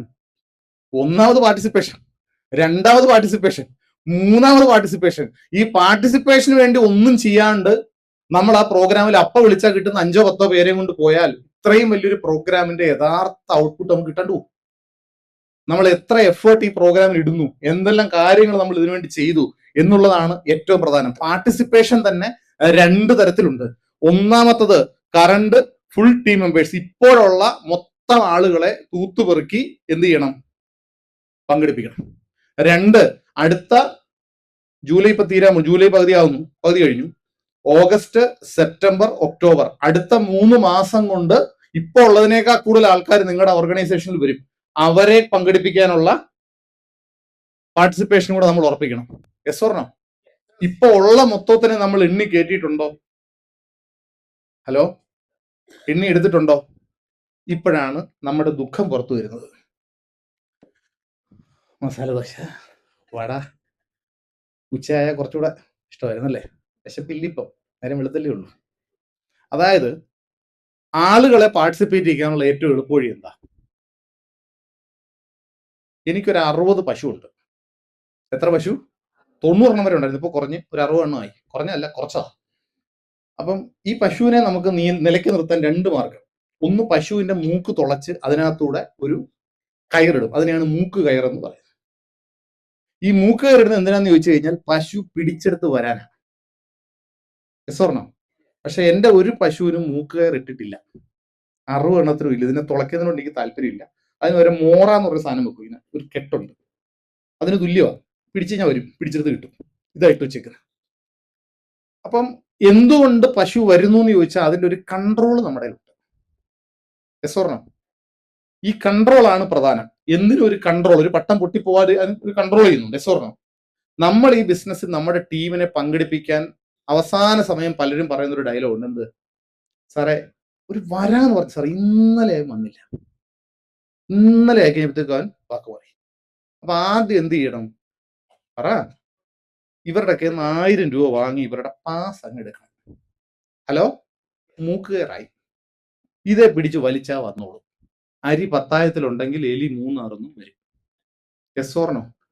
ഇത് വാങ്ങിച്ചെടുക്കാൻ വേണ്ടി ഒരു സ്പെഷ്യൽ ടാർഗറ്റും ഒരു സ്പെഷ്യൽ വർക്കും കുറെ ഡിസ്ട്രിബ്യൂട്ടേഴ്സ് മീറ്റിങ്ങും പരിപാടികളും വെച്ചിട്ട് ടീമിന് ഇടയ്ക്കോട്ട് ഇറങ്ങേണ്ട സമയത്തിലൂടെയാണ് ഇപ്പൊ പോയിക്കൊണ്ടിരിക്കുന്നത്. ഹലോ, ആ സമയമാണ്. പിന്നെ ഇപ്പൊ പുതിയതായിട്ട് ആൾക്കാർ വരിക. പുതിയ ആൾക്കാർ വരുമ്പോൾ ലോകത്ത് ഈ വടയുടെ സെയിൽസ് റേഷ്യോ എത്രയാണെന്ന് അറിയാം? ഉഴുന്ന വടയുടെ. ഹലോ, ഇവിടെ നിങ്ങൾ കണ്ടിട്ടുണ്ടോ? മസാല ദോശയുടെ കൂടെ മിക്കവാറും ഹോട്ടലുകളിൽ ചോദിക്കാതൊരു വടയും വരും. നമ്മൾ വിചാരിക്കും ഇത് ഫ്രീ ആണ്. ഇതിനും കാശ് കൊടുക്കണം. എസ്സോർണോ. മസാല ദോശയുടെ 10-1 മിനിമം വടക്കാവും. 100 രൂപ മസാല ദോശയാണ് 10 രൂപയ്ക്ക് വടക്ക്. 150 രൂപയ്ക്ക് മസാല ദോശ വിൽക്കുന്ന കടയിൽ 15 രൂപ വടക്ക്. 20 വാങ്ങിക്കുന്നവരും ഉണ്ട്. എസ്സോർണോ. അതുപോലെ 15,000 രൂപയുടെ പ്രൊഡക്റ്റ് എടുക്കുന്ന ഒരാളെ സംബന്ധിച്ച് 20,000 രൂപയുടെ പ്രൊഡക്റ്റ് എടുക്കുന്ന ആളെ സംബന്ധിച്ച് 2 പാസും കൂടെ അതിന്റെ കൂട്ടത്തിൽ കൊടുത്തേക്കണം. ഹലോ, വട ഫ്രീ ആണെന്ന് അവർ വിചാരിക്കും. പക്ഷെ കാശ് ബില്ല് വരുമ്പോൾ കാശ് കൊടുക്കണം. നിങ്ങൾ പാസ് ഫ്രീ കൊടുക്കണ്ടേ? നിങ്ങൾ ഒറ്റ പാക്കേജ്. എന്തായാലും അവർ പൈസ മുടക്കാനുള്ള ഒരു മാനസികാവസ്ഥയിലേക്ക് വരിക. കാറ് വാങ്ങുന്ന ആൾക്കാരെ കണ്ടിട്ടില്ലേ? കാറ് വാങ്ങാൻ നേരത്ത് കുറച്ച് എക്സ്ട്രാ സാധനം എല്ലാം കൂടെ അങ്ങ് വാങ്ങിക്കും. എന്തുകൊണ്ട് ഇത് വാങ്ങിക്കുന്നത്? അപ്പം വാങ്ങാനുള്ള ഒരു ത്വരയെ നിൽക്കുക. എസ്വർണം വാങ്ങിക്കും. കാറ് മാത്രമല്ല, അതിനകത്ത് ഇടുന്ന അതിന്റെ ഫ്ലാപ്പ്, അത് ഇത് മറ്റേത് എന്തെങ്കിലും ഒക്കെ വാങ്ങിക്കും. ആ വാങ്ങാനുള്ള സമയത്ത് ഈ പാസ് വാങ്ങിപ്പിക്കാതെ പിന്നെ ഇവന്റെ പുറകെ കിടന്ന് ഓടി കഷ്ടപ്പെട്ടു വല്ല കാര്യമുണ്ടോ? മസാലയുടെ കൂടെ ദോശയുടെ കൂടെ വട ഇങ്ങ് വരും. ഒരു 40-50% പേര് വട റിജക്ട് ചെയ്തോളൂ. 50% പേര് ഇത് കാശ് കൊടുക്കണമെന്ന് അറിഞ്ഞുകൊണ്ട് തന്നെ കഴിക്കും. എസ്വർണം. കാണുമ്പോൾ ഒരു കൊതിയൊക്കെ തോന്നും. പിന്നെ ഇത് ഒറ്റയ്ക്ക് ഇരിക്കുമല്ലേ, ഇനി ഇതിനെ എങ്ങനെ പറഞ്ഞു വിടുന്നത്? കഴിച്ചേക്കാന്ന് വിചാരിക്കും. ഞാനങ്ങനെ ഹോട്ടലിലൊക്കെ പോയി കഴിഞ്ഞാൽ ചിലപ്പോൾ ഒരു പരിപ്പൂടെ മാത്രം ഒരു ഉഴുന്നോടൊക്കെ ഇരിക്കുന്നതാണ്. അപ്പൊ അവർ വട വേണോ സാറോ? അപ്പൊ ഞാൻ കൊയ്യോ, അത് പാവം എല്ലാം പോയി, കൂടുതൽ ഒരെണ്ണം ഇരിക്കാൻ പറഞ്ഞ് തന്നേക്ക. ഒറ്റയ്ക്ക് ഇരിക്കുകയല്ലേ, നമുക്കൊരു സെന്റിമെന്റ്സ് തോന്നത്തില്ലേ? സ്വർണം. ഒറ്റയ്ക്ക് അത് ഇരിക്കേണ്ട, അതുകൂടെ പോയി കഴിഞ്ഞാൽ അതിനൊരു സമാധാനമായില്ലേ പോയെന്നുള്ളത്. ഈ ബിസിനസ്സിലും നിങ്ങളൊരു കാര്യം മനസ്സിലാക്കുക. മസാല ദോശയുടെ വട വരുന്ന പോലെ എന്ത് പ്രൊഡക്റ്റ് കൊടുത്താലും അതിന്റെ കൂടെ ഒരു പാസും കൂടെ അങ്ങ് കൊടുത്തേക്കണം. അത് നിങ്ങൾ പ്രതീക്ഷിക്കുന്നതിനേക്കാൾ കൂടുതൽ ആൾക്കാരെ പാർട്ടിസിപ്പേറ്റ് ചെയ്യിക്കാൻ നിങ്ങൾക്ക് പറ്റും. അടുത്ത 3-4 മാസത്തേക്ക് മനസ്സിൽ വേറെ ചിന്തയൊന്നുമില്ല. പാർട്ടിസിപ്പേഷൻ അടിച്ചു കയറ്റുക.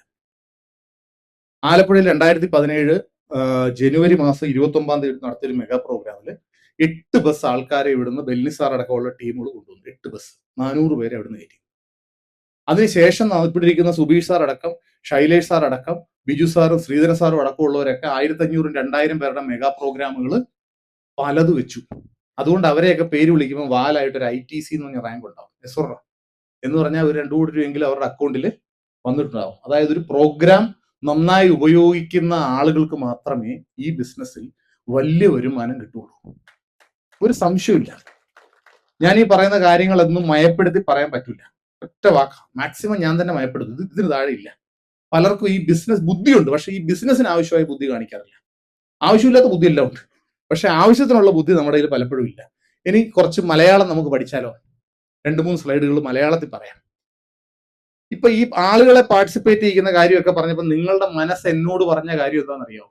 ഇപ്പൊ ചിലർ പറയും, എന്റെ മനസ്സ് ഒന്നും സാറിനോട് പറഞ്ഞില്ലല്ലോ. എന്നാലും പറഞ്ഞു. എനിക്കറിയാം നിങ്ങളുടെ മനസ്സ് എന്നോട് പറഞ്ഞ എങ്ങനെയാണ് സാറേ, എനിക്കിത് മനസ്സിലായി. ആളെ കയറ്റണമെന്ന് ആഗ്രഹമുണ്ട്, എന്റെ ടീമിനോട് പറയുന്നുണ്ട്, ഇമാരൊന്നും ശരിയല്ല. ഹലോ, തുടങ്ങി 1-2 ആഴ്ചയൊക്കെ കൊള്ളാം, പിന്നെ അങ്ങോട്ട് മഹാ ഉഴപ്പ. ദത്തൻ തമ്പുരാന് ശേഷം വന്ന എല്ലാം മുഴകളാണ്. സാറിന് കിട്ടിയതൊക്കെ ബെന്നി സാറ്, ശൈലേഷ് സാറ് എല്ലാം നല്ല ആൾക്കാർ. നമുക്ക് കിട്ടുന്ന എല്ലാം എവിടെ കിടക്കുന്നത്? ഇത് നേരിട്ട് അവന്മാരോട് പറഞ്ഞു കഴിഞ്ഞാൽ അവരോട് നിർത്തുന്നതോടുകൂടി നമ്മുടെ കാര്യം തീരുമാനമാണ്.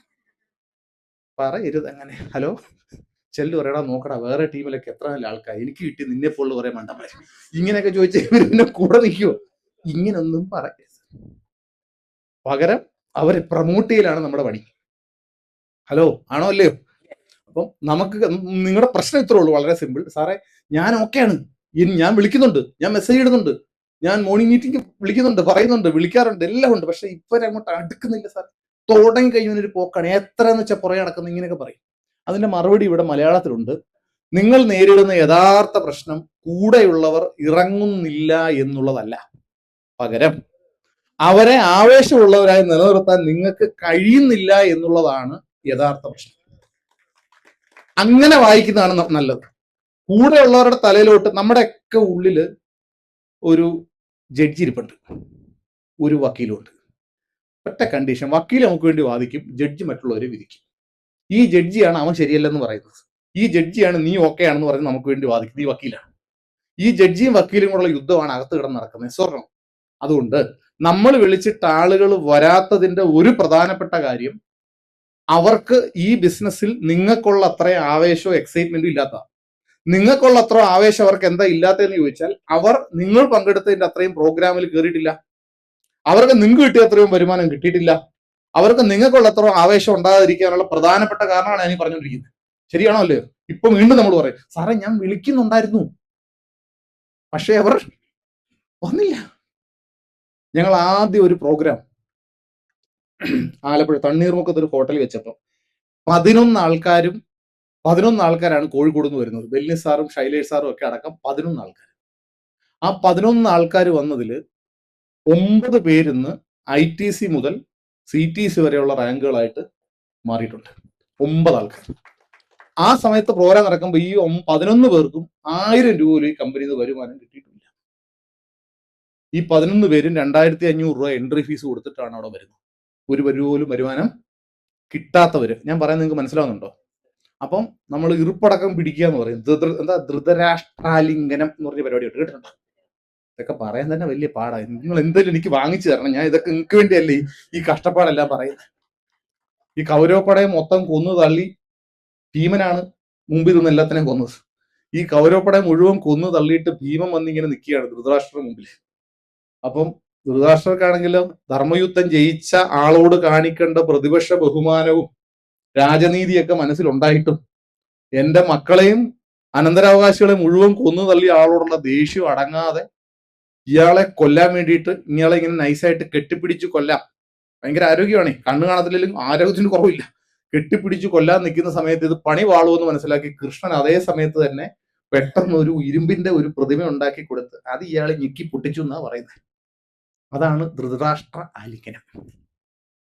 ഹലോ, നിങ്ങളുടെ ടീമിനെ കൊണ്ടുവരാൻ വേണ്ടി ഈ പണി എടുക്കണമെന്ന് ഏത് ധൃതരാഷ്ട്രന്റെ ആലിംഗനം പോലെ കെട്ടി പലിച്ച് കൊണ്ടുവരണം. എല്ലാത്തിനും എത്ര ബലം പിടിച്ചാലും ഓടിച്ച് കയറ്റണം. 2-3 മാസം കൊണ്ട് നിങ്ങൾക്കൊരു കാര്യം മനസ്സിലാവും. നിങ്ങൾ വലിയ സമ്മർദ്ദം കൊടുത്ത് നിങ്ങളുടെ ബൈക്കിന്റെ പുറകെ ഇരുന്ന് നിങ്ങളെ ശപിച്ചുകൊണ്ട് പ്രോഗ്രാമിന് വന്ന പലരും നിങ്ങളില്ലാതെ ഒറ്റയ്ക്ക് പ്രോഗ്രാമിന് പോയി തുടങ്ങുന്നെന്നും, നിങ്ങളുടെ അസാന്നിധ്യത്തിൽ പോലും അവർ ഈ ബിസിനസ് ചെയ്യുന്നെന്നും, നിങ്ങൾ പനി പിടിച്ച് കിടക്കുമ്പോൾ ഒരു മീറ്റിങ്ങിന് പോകുന്നെന്നും, നാളെ നിങ്ങൾ TC ആവുമ്പോൾ നിങ്ങളെക്കാൾ വലിയ റാങ്കിലോട്ട് അവർ കയറുമെന്നും നിങ്ങൾ തിരിച്ചറിയണം. ഇതിന്റെ ആദ്യത്തെ വിത്ത് വിതയ്ക്കുന്നതും നിങ്ങൾ തന്നെ ആയിരിക്കും. Yes or no? ആണോ അല്ലയോ? അല്ലാതെ നമ്മളിപ്പോ എന്നെ കൊണ്ടുവന്ന ആള് ഈ ബിസിനസ് പോലും ഇപ്പൊ ചെയ്യുന്നില്ല. ഞാനിത് ചെയ്യുന്നതിന്റെ അർത്ഥം എന്താ? അയാൾ വലിയൊരു കാര്യം ചെയ്തു, എന്നെ സീരിയസ് ആക്കിയിട്ടാണ് അയാൾ പോയത്. ഹലോ, നമ്മുടെ കൂടെ തുടങ്ങുന്ന ആൾക്കാരെ സീരിയസ് ആക്കാതെ, എക്സൈറ്റഡ് ആക്കാതെ, ലൈവ് ആക്കാതെ ഒരു വ്യക്തി ഈ ബിസിനസ് ഏറ്റെടുക്കുന്നില്ല എന്ന് നമ്മൾ പറയരുത്. അവർക്കൊരു ഗ്യാപ്പ് കൊടുക്കാതെ, ഇടതടവില്ലാതെ ഇവരെയും കൂട്ടിപ്പിടിച്ചുകൊണ്ട് പോകാം. ചിലര് പറയും ഞാനില്ല സാർ, ഞാൻ നിർത്തി, ഇങ്ങനെയൊക്കെ പ്രഖ്യാപിക്കും. അപ്പൊ നമ്മൾ പറയണം, നീ എന്തായാലും ഒരാഴ്ച നളന്തയിൽ ഒരു മീറ്റിംഗ് വന്നിട്ടല്ലേ തുടങ്ങിയത്, ഈ ഒരു മീറ്റിംഗ് കൂടെ വന്നിട്ട് നിർത്തിക്കൂ. തുടങ്ങിയത് ഒരു മീറ്റിംഗ് കൊണ്ട് നിർത്തിയത് ഒരു മീറ്റിംഗ്. അപ്പൊ നിർത്താൻ വേണ്ടി വന്ന് മീറ്റിംഗ് എല്ലാം കഴിയുമ്പോൾ അവൻ ചോദിക്കും, എന്നാ പിന്നെ നിർത്തേണ്ട കാര്യം പാർട്ട് ടൈമായിട്ട് ചെയ്താൽ പോരെ, ഇങ്ങനെ ചോദിക്കും. അപ്പം നിർത്താനാണേലും തുടങ്ങാനാണേലും കൊണ്ടുവരിക എന്നുള്ളതാണ് ഏറ്റവും പ്രധാനം. Yes or no? ആണോ അല്ലയോ? അപ്പം നമ്മൾ ഈ പ്രോഗ്രാമുമായി ബന്ധപ്പെട്ട് കൂടെയുള്ള പരമാവധി ആളുകളെ പോയിരുന്ന് പേയ്മെന്റ് വാങ്ങി അവരുടെ പാസ് എടുപ്പിച്ച് വെച്ച് കഴിഞ്ഞാൽ തന്നെ പകുതി പാർട്ടിസിപ്പേഷൻ ഓക്കെയാണ്. ഈ പ്രോഗ്രാം നടത്തി വിജയിച്ച് നിങ്ങളുടെ ജീവിതത്തിൽ മാറ്റം ഉണ്ടാകുന്നത് വരെ ആരും മുഖ്യമന്ത്രി രാജിവെക്കണമെന്ന് പറയരുത്. ഹലോ, കൂട്ടുത്തരവാദിത്തോടു കൂടി കോർഡിനേറ്റഡ് ആയിട്ട് തോക്കൻ്റെ അടുത്ത് തോറ്റുകൊടുത്ത് ജീവിത വിജയത്തിന് വേണ്ടി കുറച്ച് തോറ്റാലും വലിയ കുഴപ്പമൊന്നുമില്ല. നമ്മളൊരു മോട്ടിവേഷൻ വീഡിയോക്കകത്ത് കാണത്തില്ലേ ഇങ്ങനെ ഒരു 20 എന്താണ് തീപ്പെട്ടിക്കുള്ളി ഇങ്ങനെ വെച്ചേക്കുക, അവിടുന്ന് തീ കൊടുത്തു ഇങ്ങനെ കത്തി കത്തി കത്തി കത്തി വരിക. ഒരു 5ാമത്തെ കുള്ളി ഇങ്ങനെ എഴുന്നേൽക്കുന്ന ഒന്ന് താഴോട്ട് പോയി കഴിഞ്ഞാൽ 6ാമത്തെ തീ പിടിക്കത്തില്ല, 15 പേര് കത്തി തീരാതിരിക്കും. സ്വർണം. അപ്പൊ ഈ താഴോട്ട് കുനിഞ്ഞു കൊടുക്കുന്നവൻ നമ്മളാണെന്ന് ഉറപ്പിച്ചാൽ മതി. ഇത്തിരി താഴോട്ട് പോയാലും തലയ്ക്ക് തീ പിടിക്കാതിരിക്കുമല്ലോ. സ്വർണം. ഇച്ചിരി താഴോട്ട് പോയാലും തലയ്ക്ക് തീ പിടിക്കാതിരുന്ന അതല്ലേ ഏറ്റവും നല്ല മെച്ചം. ആണോ അല്ലേ? മനസ്സിലാവുന്നുണ്ടോ ഞാൻ പറയുന്നത്? ഹലോ. അപ്പം ടീമുമായി ബന്ധപ്പെട്ട് ടീമിനെ കോർഡിനേറ്റ് ചെയ്ത് ഫീൽഡിൽ ഇറങ്ങി ഈ പാസുകളുടെ മുഴുവൻ എൻഷുർ ചെയ്ത് മുമ്പോട്ട് പോകാൻ നമ്മൾ പറയണം. ഇനി നമ്മളൊന്ന് ആലോചിച്ച് നോക്കിയാൽ മതി. നമ്മളുടെ ജീവിതത്തിൽ നമ്മൾ എടുത്ത അവസരങ്ങളുടെ 10 മടങ്ങ് വിട്ടുകളഞ്ഞവരാണ് നമ്മൾ ഓരോരുത്തർ. നമ്മൾ മൈലേജ് എടുത്തു, ഓക്കെ, പക്ഷെ 10 അവസരം ഇതിനു മുമ്പ് ദൈവം നിങ്ങൾക്ക് പലപ്പോഴേ തന്നിട്ടുണ്ട്. അത് നിങ്ങൾ മിനിമം വിട്ടുകളഞ്ഞിട്ടുണ്ട്. ഇനി വിട്ടുകളഞ്ഞ അവസരങ്ങൾ ഏതൊക്കെയാണ്? വിട്ടുകളഞ്ഞവ പൂരിപ്പിക്കുക എന്ന് പറഞ്ഞാൽ ചിലപ്പോൾ ഓർത്തെടുക്കാൻ പാടായിരിക്കും. പക്ഷെ നിങ്ങൾക്ക് എല്ലാവർക്കും തോന്നിയിട്ടുണ്ട് ഞാൻ പല അവസരവും വിട്ടുകളഞ്ഞിട്ടുണ്ട്. നിസ്വർണം. അങ്ങനെ തോന്നിയുള്ളൊരു കൈവക്കി. പല അവസരവും വിട്ടുകളഞ്ഞിട്ടുണ്ട്. പലർക്കും വിട്ടുകളഞ്ഞവരുടെ ഒരു ചിന്തയില്ലേ? നമ്മുടെ കൈ പൈസ ഉണ്ടായിരുന്ന സമയത്ത്, ഇപ്പം 2020 ഒരു 25 പവന്റെ സ്വർണം വാങ്ങിച്ചു വെച്ചിരുന്നെങ്കിൽ ഇപ്പൊ ഒരു 30 ലക്ഷം രൂപ ആയാനെ. അപ്പൊ എന്ത് ചെയ്തു? അപ്പൊ ആ പൈസ ബാങ്ക് ഇട്ട് FD ഇട്ട് പലിശ വാങ്ങിക്കാൻ നിന്ന്. ആ പലിശയുടെ എത്രയോ മടങ്ങ് ഗോൾഡിന്റെ വില കൂടി. ഒരവസരമായിരുന്നു. ആരാണ്ടൊക്കെ പറഞ്ഞതാ ഗോൾഡ് വാങ്ങിച്ചു വെക്കാൻ. പക്ഷെ അപ്പൊ പറഞ്ഞതിനെ കളിയാക്കി പോകുന്നു. നമുക്ക് അപ്പൊ സേഫ് സോണാണ് നമ്മൾ നോക്കിയത്. അതായത് ഈ ബിസിനസിന്റെ കാര്യത്തിലും എക്സോറ എന്ന വലിയ പ്രോഗ്രാം സത്യത്തിൽ നിങ്ങളെ സംബന്ധിച്ച് വിട്ടുകളയുന്ന ഒരു അവസരമായി മാറുന്നത്. ഏറ്റവും താഴെ എഴുതിയിട്ടുണ്ട്, ശരിയായി ഉപയോഗിക്കാതെ ഇരിക്കുന്നത് വിട്ടുകളയൽ തന്നെയാണ്. ഹലോ, ശരിയായി ഉപയോഗിക്കാതെ ഇരിക്കൽ എന്ന് പറഞ്ഞാൽ വിട്ടുകളയൽ തന്നെയാണ്. എന്നോട് ആർക്കും ദേഷ്യം തോന്നരുത്. ഇപ്പോഴത്തെ നിങ്ങളിൽ 90% ആൾക്കാരും ഇത് ശരിയായി വിനിയോഗിക്കാൻ പ്ലാൻ ഇല്ലാത്തവരാണ് എന്ന് എനിക്ക് തോന്നുന്നുണ്ട്. അങ്ങോട്ട് നോക്കാതെ പറയുന്നത് എനിക്ക് തോന്നുന്നുണ്ട്. എന്നോട് ദേഷ്യം തോന്നരുത്. അങ്ങോട്ട് നോക്കി മുഖത്ത് നോക്കി ഇങ്ങനെ പറഞ്ഞാൽ ശരിയാണോ? ഒരിക്കലും അല്ല. പക്ഷെ ശരിയായി ഉപയോഗിക്കാതിരിക്കുക എന്ന് പറഞ്ഞാൽ അതിന്റെ അർത്ഥം വിട്ടുകളയൽ തന്നെയാണ്. രാജേഷ് കൂടാലി സാറേ, ശരിയായി വിനിയോഗിക്കാതിരിക്കുക എന്ന് പറഞ്ഞാൽ വിട്ടുകളയല. നിങ്ങളുടെ മനസ്സിപ്പോ പറയുന്നത് എന്താ? ഞാൻ വരാൻ തീരുമാനിച്ചിട്ടുണ്ട് സാറേ. എൻ്റെ കൂടെയുള്ള രഞ്ജിത്തിനെയും എൻ്റെ കൂടെയുള്ള ശ്രീജേഷിനെയും എൻ്റെ കൂടെയുള്ള ശ്രീജയും പ്രസാദും ഒക്കെ വരാന്ന് പറഞ്ഞിട്ടുണ്ട്. STC ആണ് പറയുന്നത്. മിനിമം 200 പേരെ പങ്കെടുപ്പിക്കേണ്ട STC 20 പേര് വരുന്നുണ്ടല്ലോ എന്ന് ആശ്വസിക്കാൻ പോയാൽ ഇവന്റെ ടീമിൽ TCയുടെ അവസ്ഥ ആലോചിച്ചു, സ്റ്റാറിന്റെ അവസ്ഥ ആലോചിച്ചു നോക്ക്. നമ്മൾ വളർന്നു, വലുതായി, വലിയ ടീമായി കഴിഞ്ഞ് നമ്മൾ വളർന്ന കാര്യം അറിഞ്ഞില്ലെങ്കിൽ മോശമാണോ അല്ലയോ? ഹലോ, ഇഷ്ടപ്പെടുന്നില്ല ആർക്കും. കാര്യം നമ്മൾ മറ്റേ ഫ്രീ മോട്ടിവേഷൻ അല്ല കൊടുക്കുന്നത്. ഫ്രീ മോട്ടിവേഷൻ എന്താ? നിങ്ങളൊക്കെ ഇങ്ങനെ ഇരുന്നാൽ മതി, 2030 ആകുമ്പോഴേക്കും എല്ലാവരും ITC ആവും, പഞ്ചായത്തിൽ ഏറ്റവും വലിയ വീട് എല്ലാവർക്കും കിട്ടും, ഏറ്റവും നല്ല കാർ ആകും, അടുത്ത 3 തലമുറ സേഫ് ആകും, ഇങ്ങനെ തന്നെ ഇരുന്നാൽ മതി, ചിരിച്ചോണ്ടിരുന്നാൽ മതി, ഇങ്ങനെ പറയുന്നതാണോ? അതല്ലേ ഏറ്റവും സുഖം കേൾക്കാൻ? കാര്യമുണ്ടോ? സത്യം പറയാനാണോ എന്നെ ഇവിടെ നിർത്തിയേക്കുന്നത്, അതോ നിങ്ങൾക്ക് സുഖമുള്ള കാര്യം പറയാനാണോ? ഏതാ? ഞാൻ എന്ത് പറയണോ നിങ്ങളുടെ ആഗ്രഹം? പറ. അങ്ങനാണോ? അങ്ങനെയാണ് ഈ കാണിച്ചിരിക്കുന്നത്. സത്യം ശരിയായി ഉപയോഗിക്കാതിരിക്കുന്നത് എന്താണ്? വിട്ടുകളയൽ തന്നെയാണ്. ഇപ്പൊ ശരിയായി ഉപയോഗിക്കാൻ പ്ലാൻ ഉണ്ടോ? എത്ര പേർക്ക് പ്ലാൻ ഉണ്ട്?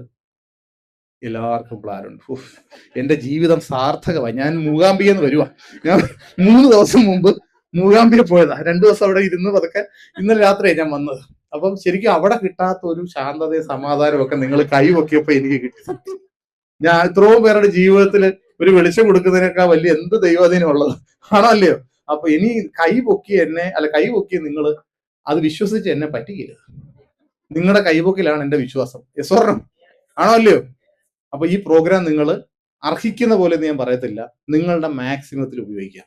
ഇപ്പൊ ഇവിടെ ഇരിക്കുന്ന ഓരോരുത്തർക്കും, ഓരോ ആൾക്കാർക്കും ചുരുങ്ങിയത് 100 ആൾക്കാരെ എക്സോറ പ്രോഗ്രാമിൽ പങ്കെടുപ്പിക്കാനുള്ള കഴിവും സ്ട്രെങ്തും ഉണ്ട്. നമ്മുടെ മുമ്പിൽ 3 മാസമുണ്ട്. 100 ദിവസത്തിന് മേളിൽ നമ്മുടെ മുമ്പിലുണ്ട്. ഈ 100 ദിവസം കൊണ്ട് ഒരു ദിവസം ഒരാളെ വെച്ച് പങ്കെടുപ്പിക്കാൻ തീരുമാനിച്ചാൽ തന്നെ 100 പേര് കാണും. ആദ്യം കാശ് വാങ്ങിച്ചോളുക. ഒരാൾ പ്രോഗ്രാമിന്റെ കാര്യം എല്ലാം പറഞ്ഞു കഴിഞ്ഞാൽ അപ്പം തന്നെ ഗൂഗിൾ പേ എടുത്തിട്ട് കാണിച്ചേക്കുക. ചാടിച്ചോ അവിടെ ഇപ്പുറത്തോട്ട് ചാടിക്കുക 1000 രൂപ. ഇത് ചാടിച്ചു കഴിഞ്ഞാൽ പിന്നെ മൂക്കേറിട്ടാണ് നിങ്ങൾ ജസ്റ്റ് ഒന്ന് പിടിച്ചാൽ മതി, പശു പുറകെ വരും.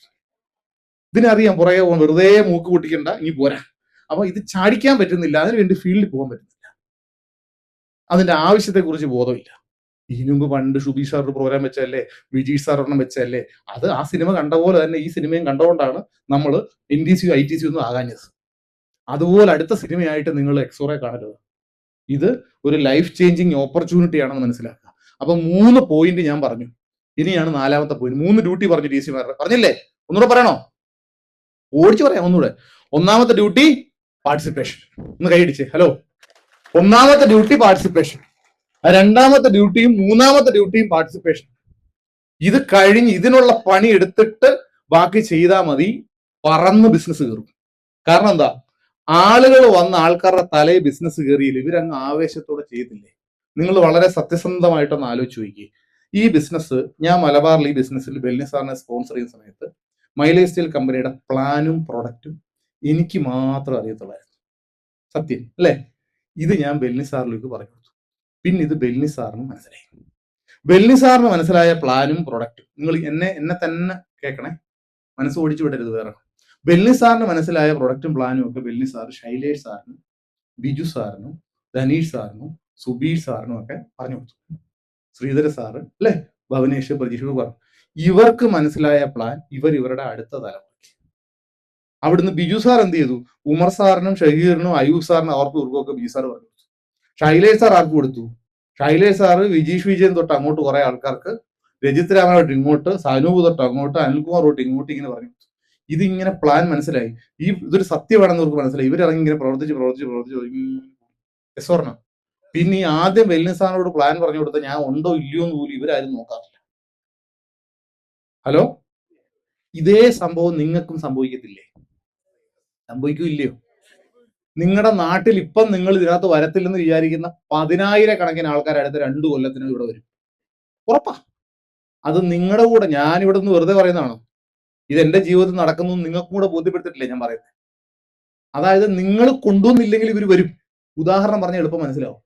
കൊറോണ സമയത്ത് കൊറോണ വരാതിരിക്കാൻ വേണ്ടി നിങ്ങൾ വീട്ടിൽ നിന്ന് ഇറങ്ങാതിരുന്നിട്ട് മോൻ പോയി കൊറോണ കൊണ്ടുവന്നില്ലേ? അച്ഛൻ പോയി കൊണ്ടുവന്നില്ലേ? അമ്മ പോയി കൊണ്ടുവന്നില്ലേ? ഇതുപോലെ നിങ്ങൾ കൊടുത്തില്ലെങ്കിലും മൈലേജ് അവർക്ക് വേറെ ആൾക്കാർ കൊടുക്കും. കൊറോണ കൊടുത്തതിന്റെ 100 ഇരട്ടി ആവേശത്തോടെ കൊടുക്കും. കാര്യം കൊറോണ വന്നാൽ ചത്തു പോകുമായിരുന്നു, ഇത് വന്നാൽ 3 തലമുറ രക്ഷപ്പെടും. കൊടുക്കത്തില്ലേ? അപ്പം നീ ആലോചിച്ച്, നിങ്ങളുടെ ബുദ്ധിക്ക് ആലോചിക്കുക. എന്റെ ബുദ്ധി വിടും, എന്നെ വിട്ടേക്ക്. നിങ്ങളുടെ ബുദ്ധിക്ക് ആലോചിക്കും. നമ്മൾ വീട്ടിൽ നിന്ന് ഇറങ്ങാതിരുന്നിട്ടും കൊറോണ വന്ന പോലെ നിങ്ങൾ കൊണ്ടുവന്നില്ലെങ്കിലും ഈ ബിസിനസ്സിലേക്ക് നിങ്ങളുടെ പഞ്ചായത്തിലുള്ള എല്ലാവരും വരും, ഒരു സംശയമില്ല. അത് നിങ്ങൾ വഴി വന്നാൽ അവരെടുക്കുന്ന എല്ലാ എഫേർട്ടിന്റെയും നടുക്കഷ്ണം നിങ്ങൾക്കും കിട്ടും. ഇല്ലെങ്കിൽ അവരിങ്ങനെ പോകുമ്പോൾ നമുക്ക് ഇങ്ങനെ നിന്ന് കൈയടിച്ചു കൂടാ, ഞാനും ഈ മൈ ലൈഫിൽ ഉണ്ടായി. മക്കളോടൊക്കെ പറയതേ, ആ അങ്കിളിന്റെ കാർ വാങ്ങിച്ച ആള്, ബെൻസ് വാങ്ങിച്ച ആള്, അയാൾ തുടങ്ങിയ അതേ കമ്പനി അച്ഛനും തുടങ്ങിയതാ. ചെറുക്കന് നമ്മളെയൊക്കെ പൊക്കം കൂടുതലാണെങ്കിൽ അവൻ ചിലപ്പോൾ ഉപദ്രവിച്ചെന്ന് വരും.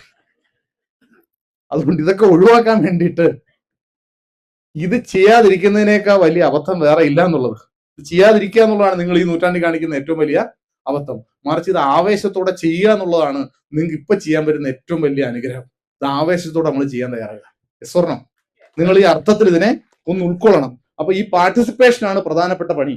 ആ പാർട്ടിസിപ്പേഷന് തന്നെ ഈ ഫസ്റ്റ് പാർട്ട് ചെയ്യേണ്ട സമയമാണ് ഇപ്പം. ഹലോ, അതായത് നിലവിൽ നിങ്ങളോടൊപ്പം ഉള്ള മൊത്തം ഡിസ്ട്രിബ്യൂട്ടേഴ്സിനെയും നവംബർ 1 വരെ ഉണ്ടല്ലോ എന്ന് വിചാരിക്കുന്നവരാണ് ഈ ബിസിനസ്സിലെ ഏറ്റവും വലിയ അബദ്ധം പണയുന്ന ആൾക്കാർ. അങ്ങനെ വിചാരിക്കാതെ ഇന്നും നാളെയൊക്കെ ആയിട്ട്, ഇന്നിപ്പോ എന്റെ ഈ സെഷന് ശേഷം നമുക്കിവിടെ പാസുകൾ കൈമാറാനുള്ള അവസരമുണ്ട്. ഇത് കൂടാണ്ട് അടുത്തടുത്ത ദിവസങ്ങളിൽ നിങ്ങളുടെ ടീമിൽ നിന്നുള്ള മൊത്തം ആൾക്കാരുടെയും പാർട്ടിസിപ്പേഷൻ, അതൊരു ഒരു ട്രിക്കാണിത്. ഏതാ പ്രോഗ്രാം എന്ന് പറയുന്നത് ഒരു ട്രിക്കാണ്. അതൊരു മാജിക് പോലെ. നിങ്ങളുടെ കൂടെ 500 പേരുണ്ടോ, ഈ 500 എണ്ണത്തിന് പാസ് നിങ്ങൾ വാങ്ങിച്ചാൽ ഈ കുട്ടനാട്ടിൽ നെല്ല് വിതയ്ക്കുന്ന നിങ്ങൾ അങ്ങനെ 10,000 കണക്കിന് ലക്ഷക്കണക്കിന് വിത്ത് ഒറ്റ എറിയുന്നത്. ഈ എറിയുന്ന വിത്തെല്ലാം മുളയ്ക്കത്തില്ലെന്ന് കണ്ടു നിൽക്കുന്നവർക്കും അറിയാം, എറിയുന്നതിനും അറിയാം, വീഴുന്ന വിത്തിനും അറിയാം. പക്ഷെ പാടം നിറയെ പച്ചപ്പായിരിക്കും. ഹലോ, ഏതൊക്കെയാ മുളച്ചതെന്ന് അറിയണമെങ്കിൽ മുളച്ചതിന്റെ താഴെ പോയി നോക്കണം ഏതൊക്കെയാ കരിഞ്ഞു പോയി. ഇതേപോലെ ഡയറക്ട് സെല്ലിങ്ങിലും നിങ്ങളൊരു 100 പേരെ പങ്കെടുപ്പിച്ചാൽ ഇതിൽ 90 എണ്ണം കിളുത്തില്ലെന്ന് വെച്ചു, 10 എണ്ണം കിളുത്തു, 10 എണ്ണം ഓരോ ലക്ഷം BV കയറ്റിയാൽ സാർ 10 ലക്ഷം BV ആയില്ലേ ആഴ്ചക്ക്? ആവൂല്ലയോ? എന്നോട് ഇത് ആവത്തില്ലെന്നോ, ഇത് വെറും മോട്ടിവേഷൻ എന്നൊന്നും എന്നോട് പറയാൻ നോക്കണ്ട. ചുരുങ്ങിയത് 6-7 കോടി രൂപയുടെ ബിസിനസ് എല്ലാ മാസവും കേരളത്തിൽ നിന്ന് മാത്രം എന്റെ ഓർഗനൈസേഷൻ നടക്കുന്നുണ്ട്. ഇത് സത്യമാണെന്ന് ഞാൻ മനസ്സിലാക്കിയിട്ടാണ് പറഞ്ഞുകൊണ്ടിരിക്കുന്നത്. Yes or no? നിങ്ങളത് അവിശ്വസിക്കുന്നത് കൊണ്ട് എന്റെ സത്യം സത്യമല്ലാതെ വരില്ല. അതിനുള്ള തെളിവും ഞാൻ നിങ്ങൾക്ക് തരാറുണ്ടല്ലോ. എല്ലാ മീറ്റിങ്ങിലും ഞാൻ എന്റെ ഇൻകം സ്റ്റേറ്റ്മെന്റ് അടക്കം കാണിക്കാറില്ലേ? അപ്പം നമ്മൾ ഇപ്പൊ ചെയ്യേണ്ട പണി സിൻസിയറായി ചെയ്യാൻ തയ്യാറാകുക. നിങ്ങളുടെ മൊത്തം ടീമിനെ അകത്ത് കയറ്റാൻ നോക്കുക. അതിൽ ഇടഞ്ഞു നിൽക്കുന്നവർ കാണും, ഉടക്കി നിൽക്കുന്നവർ കാണും, ഈഗോ പിടിച്ചവൻ കാണും, കോംപ്ലക്സ് അടിച്ചവർ കാണും, ദേഷ്യം വന്നവർ കാണും, ക്ഷിപ്രകോപികൾ കാണും. ഇവരെ എല്ലാം അനുനയിപ്പിച്ച് പാമ്പിനെ മറ്റേ കുഴിക്കകത്ത് കയറ്റുന്ന പോലെ എക്സോറയ്ക്കകത്ത് കൊണ്ട് കയറ്റിക്കോളും. പാമ്പിനെ പിടിക്കുന്നവരിട്ടില്ലേ, ഒരു സാധനം കൊണ്ടുവച്ചിട്ട് പൈപ്പ് കൊണ്ടുവച്ച് അതിനകത്തോട്ട് ഇങ്ങനെ കൊണ്ടുവച്ചിട്ട് പാല് 2 തട്ട് കൊടുക്കുമ്പോൾ പാമ്പ് കയറിപ്പോ, ആരോ വിളിച്ചിട്ടെന്ന പോലെ പാമ്പ് കയറിപ്പോ.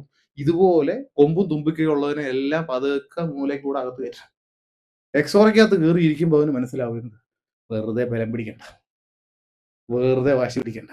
ഹലോ, ഞങ്ങളുടെ കൂട്ടത്തിലൊക്കെ ഞങ്ങളെയൊക്കെ വലിയ ആൾക്കാർ ഇഷ്ടം പോലെ ഉണ്ടായിരുന്നു, ഇപ്പോഴും ഉണ്ട്. വലിയ ആൾക്കാരെന്ന് പറഞ്ഞാൽ ഒന്നിലും മെരുങ്ങാത്ത സാധനങ്ങളുണ്ട്, ഒരു രക്ഷയില്ല. എന്തു പറഞ്ഞാലും കുറ്റമോ, മൊത്തം കുഴപ്പമാണ്.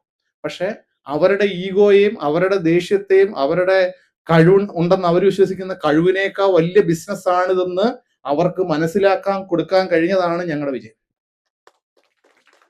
നിങ്ങളുടെ നാട്ടിൽ നിങ്ങളെക്കാൾ വലിയ സംഭവങ്ങളാണെന്ന് വിചാരിച്ചിരിക്കുന്ന പലരേക്കാളും അവരുടെ ജീവിതത്തിൽ കിട്ടാവുന്ന ഏറ്റവും വലിയ സമ്മാനമാണ് ഈ ബിസിനസ് എന്ന് അവർക്ക് മനസ്സിലാക്കി കൊടുക്കാൻ ക്ഷമയോടെ സഹിഷ്ണുതയോടെ നിങ്ങൾ ശ്രമിച്ച് അവർക്ക് ഇത് ബോധ്യപ്പെട്ട് കഴിഞ്ഞാൽ അവരുടെ എല്ലാ ഈഗോയുടെ ഉടുപ്പ് ഊരി വെച്ച്, ക്ഷിപ്രകോപത്തിന്റെ ഉടുപ്പ് ഊരി വെച്ച് ഈ ബിസിനസ്സിനകത്തോട്ട് ആക്റ്റീവായിട്ട് ഇറങ്ങാൻ തയ്യാറാവും.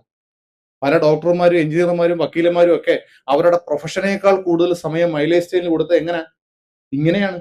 അതിന് അവരുടെ അപ്ലയൻസിനെ നന്ദി പറയണം. നിങ്ങളുടെ നാട്ടിലൊരു കുട്ടി ഡോക്ടറായ നിങ്ങൾ ആ കുട്ടിയോട് ചോദിക്കും, നീ എങ്ങനെ ഡോക്ടറായി? അവൻ പറയും, ഞാൻ പഠിച്ചു, ഞാൻ വെളുപ്പിന് 4 മണിക്ക് എഴുന്നേറ്റ് പഠിച്ചു, രാത്രി 12 മണി വരെ പഠിച്ചു, ഇങ്ങനെയൊക്കെ പറയും.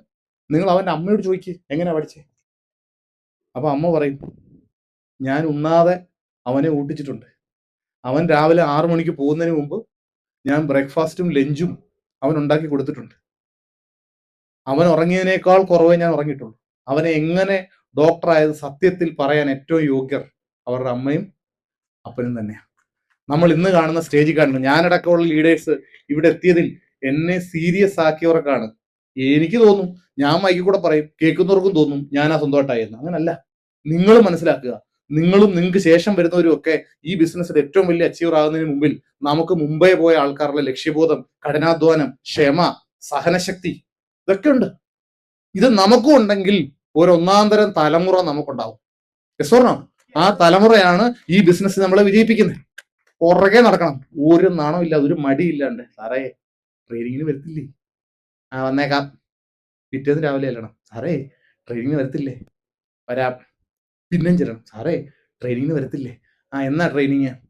പിന്നെയും ചെല്ലണം, സാറേ ട്രെയിനിങ്ങിന് വരത്തില്ലേ? ശനിയാഴ്ചയാണോ? ഓക്കെ, 5-ാമത്തെ ദിവസം വരും. ഹലോ, 4 ആഴ്ച ഒഴിവായി, പക്ഷേ 5-ാമത്തെ ആഴ്ച വരും. അഴകിയ സിനിമയ്ക്കകത്ത് ഭാനുപ്രിയ പറയുന്നുണ്ട്, കുട്ടിശങ്കരനെ വെറുത്ത് വെറുത്ത് വെറുത്ത് വെറുത്ത് വെറുത്ത് അവസാനം എനിക്ക് സ്നേഹമായി. ഹലോ, നിങ്ങളെ വെറുത്ത് വെറുത്ത് വെറുത്ത് അവസാനമാവും നിങ്ങളുടെ വഴിക്ക് വരും. വെറുപ്പിന്റെ അവസാനം വരെ അവനെ പിന്തുടരാനുള്ള മനസ്സ് മാത്രം നിങ്ങൾക്കുണ്ടായാൽ മതി. ഇനി ചിലരിപ്പോ ഈ ഹോളില് ഗസറ്റ് റാങ്ക് റിട്ടയർ ആയവരോ നാട്ടിൽ ഏറ്റവും നല്ല സമ്പന്നരായവരൊക്കെ ഇരിപ്പുണ്ടാവും, എനിക്കറിയില്ല ആരൊക്കെയാണ്. അവർക്കൊക്കെ തോന്നും, ഇങ്ങനെ ആളുകളുടെ പുറകെ ആത്മാഭിമാനം പണയം വെച്ച് നടക്കേണ്ട ആവശ്യം എനിക്കുണ്ടോ എന്ന് ചോദിച്ചാൽ അതിന്റെ ദൈവികമായ ചുമതല, ദൈവികമായ റിസൾട്ട് എന്ന് എനിക്ക് തോന്നുന്നത്, ഞാൻ ഈ ബിസിനസ് നിർത്താൻ തീരുമാനിച്ച 100 ഘട്ടങ്ങളെ അതിജീവിച്ച് എങ്ങനെയൊക്കെയോ അതിജീവിച്ചോട്ടോ ഇവിടെ എത്തിയത് കൊണ്ട് ഇന്ന് 10,000-കണക്കിന് കുടുംബങ്ങളിൽ സന്തോഷം അലയടിക്കുന്നുണ്ടെങ്കിൽ അതിനേക്കാൾ വലിയ ദുരഭിമാനമൊന്നും എനിക്കുണ്ടായിട്ട് ഒരു കാര്യം, അതിനേക്കാൾ വലിയ ജാട സെറ്റപ്പ് ഒന്നും എനിക്ക് വേണ്ട. ആ രീതിയിലോട്ട് നമ്മുടെ മറ്റുള്ള ആൾക്കാരുടെ മനസ്സ് ജീവിക്കുകയും അവരുടെ പ്രാർത്ഥനയെ നമ്മൾ ഉൾപ്പെടുകയും ചെയ്യുന്നതിനേക്കാൾ വലിയ എന്ത് സമ്പന്നത ഈ ലോകത്തുള്ള.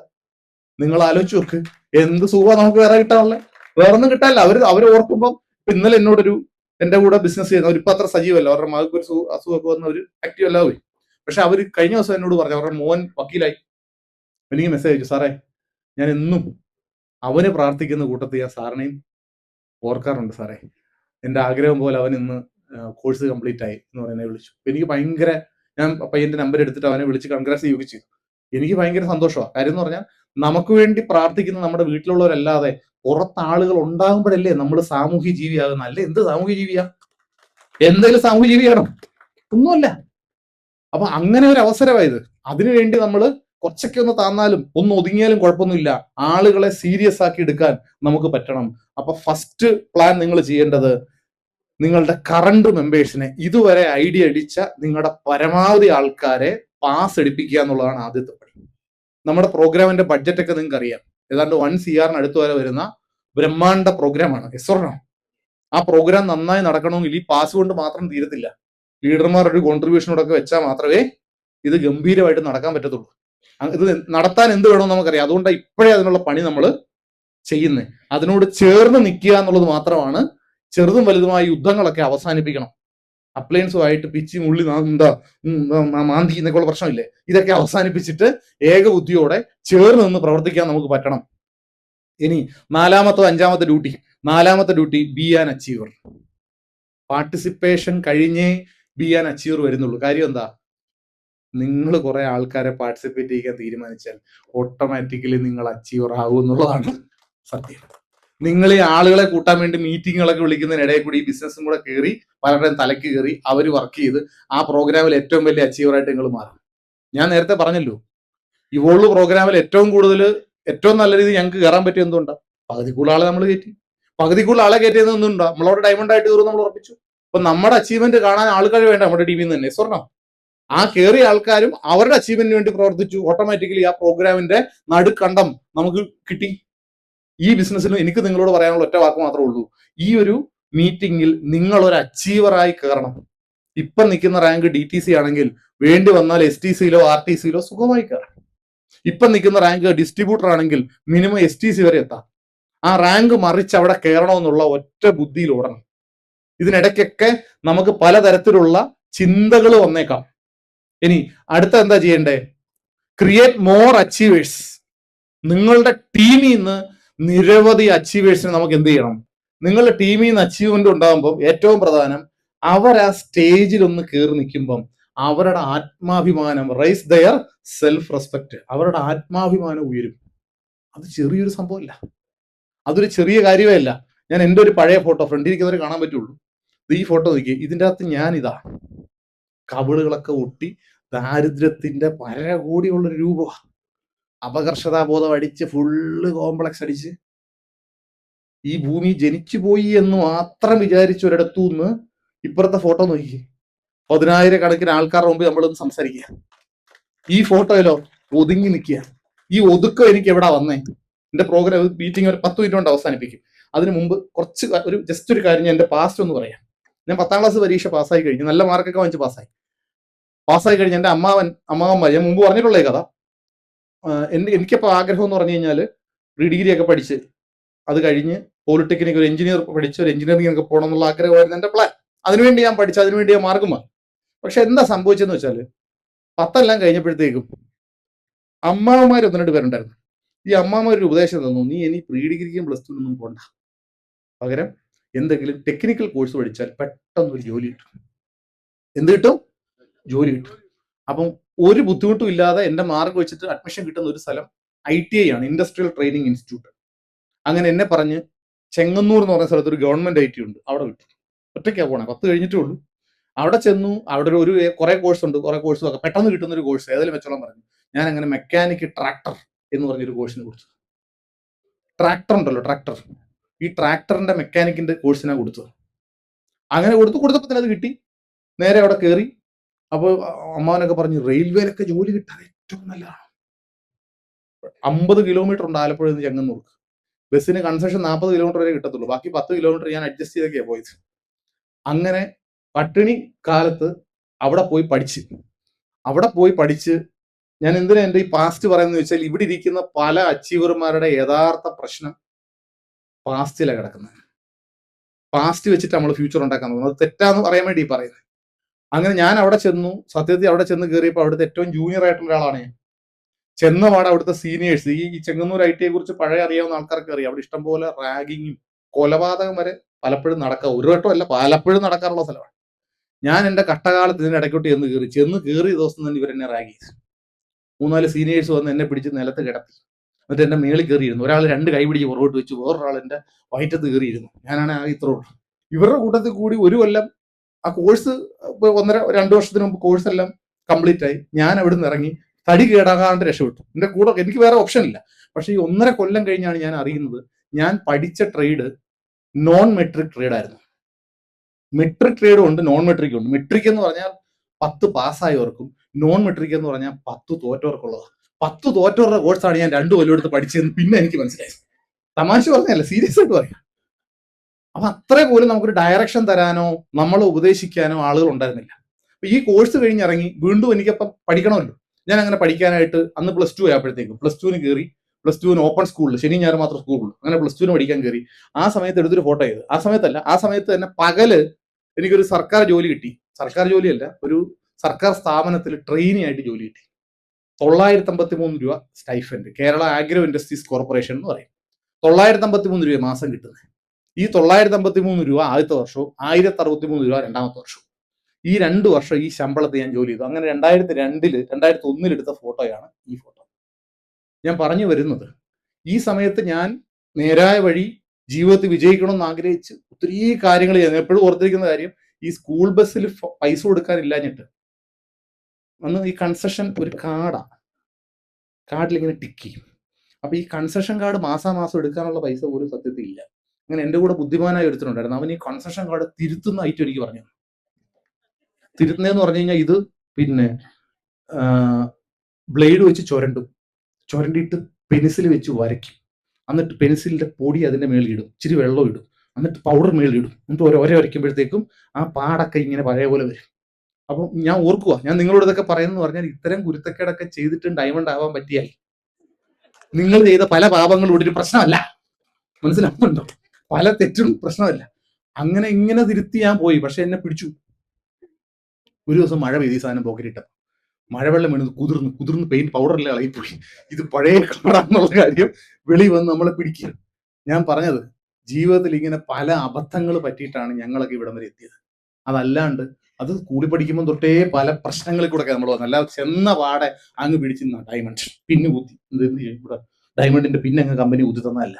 നിറയെ വീണിട്ടുണ്ട്, നിറയെ പ്രശ്നങ്ങളിലൂടെ പോയിട്ടുണ്ട്, പ്രതിസന്ധിയിലൂടെ പോയിട്ടുണ്ട്, എന്ത് ചെയ്യണമെന്ന് അറിയാണ്ടിരുന്നിട്ടുണ്ട്. കൂടുള്ള ആൾക്കാരെല്ലാം ബിസിനസ് ഇട്ടിട്ട് പോയ സമയത്ത് ആഴ്ചകളോളം തലയ്ക്ക് കൈ കൊടുത്തിരുന്നിട്ടുണ്ട്. അതിനുശേഷം വന്ന ടീം, അതായത് ഒരു ടീമിൽ കുറച്ച് ആൾക്കാർ പുറകോട്ട് പോകുമ്പോഴാണ് ഇപ്പോൾ ഉള്ള ടീമിന്റെ വില പുറത്ത് മനസ്സിലാകുന്നത്. Yes or no? ഞാൻ ഇത് എല്ലാവരോടും കൂടെ പറയുന്നത്, നിങ്ങളുടെ കൂടെ ഇപ്പൊ 5 പേരെ ഉള്ളെങ്കിൽ അത് 5 മുത്തായിട്ട് കാണുക, അല്ലാതെ ഒരു പണിയില്ലാതെ മിച്ചം വന്ന 5 എണ്ണമായിട്ട് കാണരുത്. ആ 5 എണ്ണം മുത്താണ്. ഈ 5-നെ നമുക്ക് മയിൽപ്പീലി പെരുക്കുന്ന പോലെ ഈ 5-നെ 50,000 ആക്കാൻ ഒരു പാടുമില്ല. ആ 5-ന് ഒരു പ്ലാൻ ഉണ്ടാക്കി കൊടുത്ത് അവരുടെ കൂട്ടത്തിലൊന്ന് ഇറങ്ങി അവരുടെ കൂട്ടത്തിൽ ഒരു മിഷൻ വെച്ച് ഒരു വിഷൻ വെച്ച് ഒരു ടാർഗറ്റ് ഇട്ട് ഒന്ന് ഓടിയാൽ മതി, ഇത് കൂടാൻ പറ്റും. അങ്ങനെ ആ രീതിയിലോട്ട് നമുക്ക് മുമ്പോട്ട് പോകാൻ പറ്റുന്ന ഒരു അവസരമാണ് ഇതൊക്കെ. അതിനുശേഷമുള്ള എന്റെ കൂടെ അന്ന് തോളത്തിട്ട് കഴിഞ്ഞിട്ടിരിക്കുന്ന അതേ സുഹൃത്തുക്കളായിരുന്നു. കണ്ടില്ലേ? ഇത് നിങ്ങൾ കഴിഞ്ഞ മാസം തായ്ലൻഡിൽ പോയപ്പോൾ ഉള്ള എന്റെ സുഹൃത്തുക്കളെല്ലാം മിനിമം 25 കൊല്ലം പഴയതാണ്. പുതിയ ഫ്രണ്ട്സ് നമ്മൾ എടുക്കാറില്ല.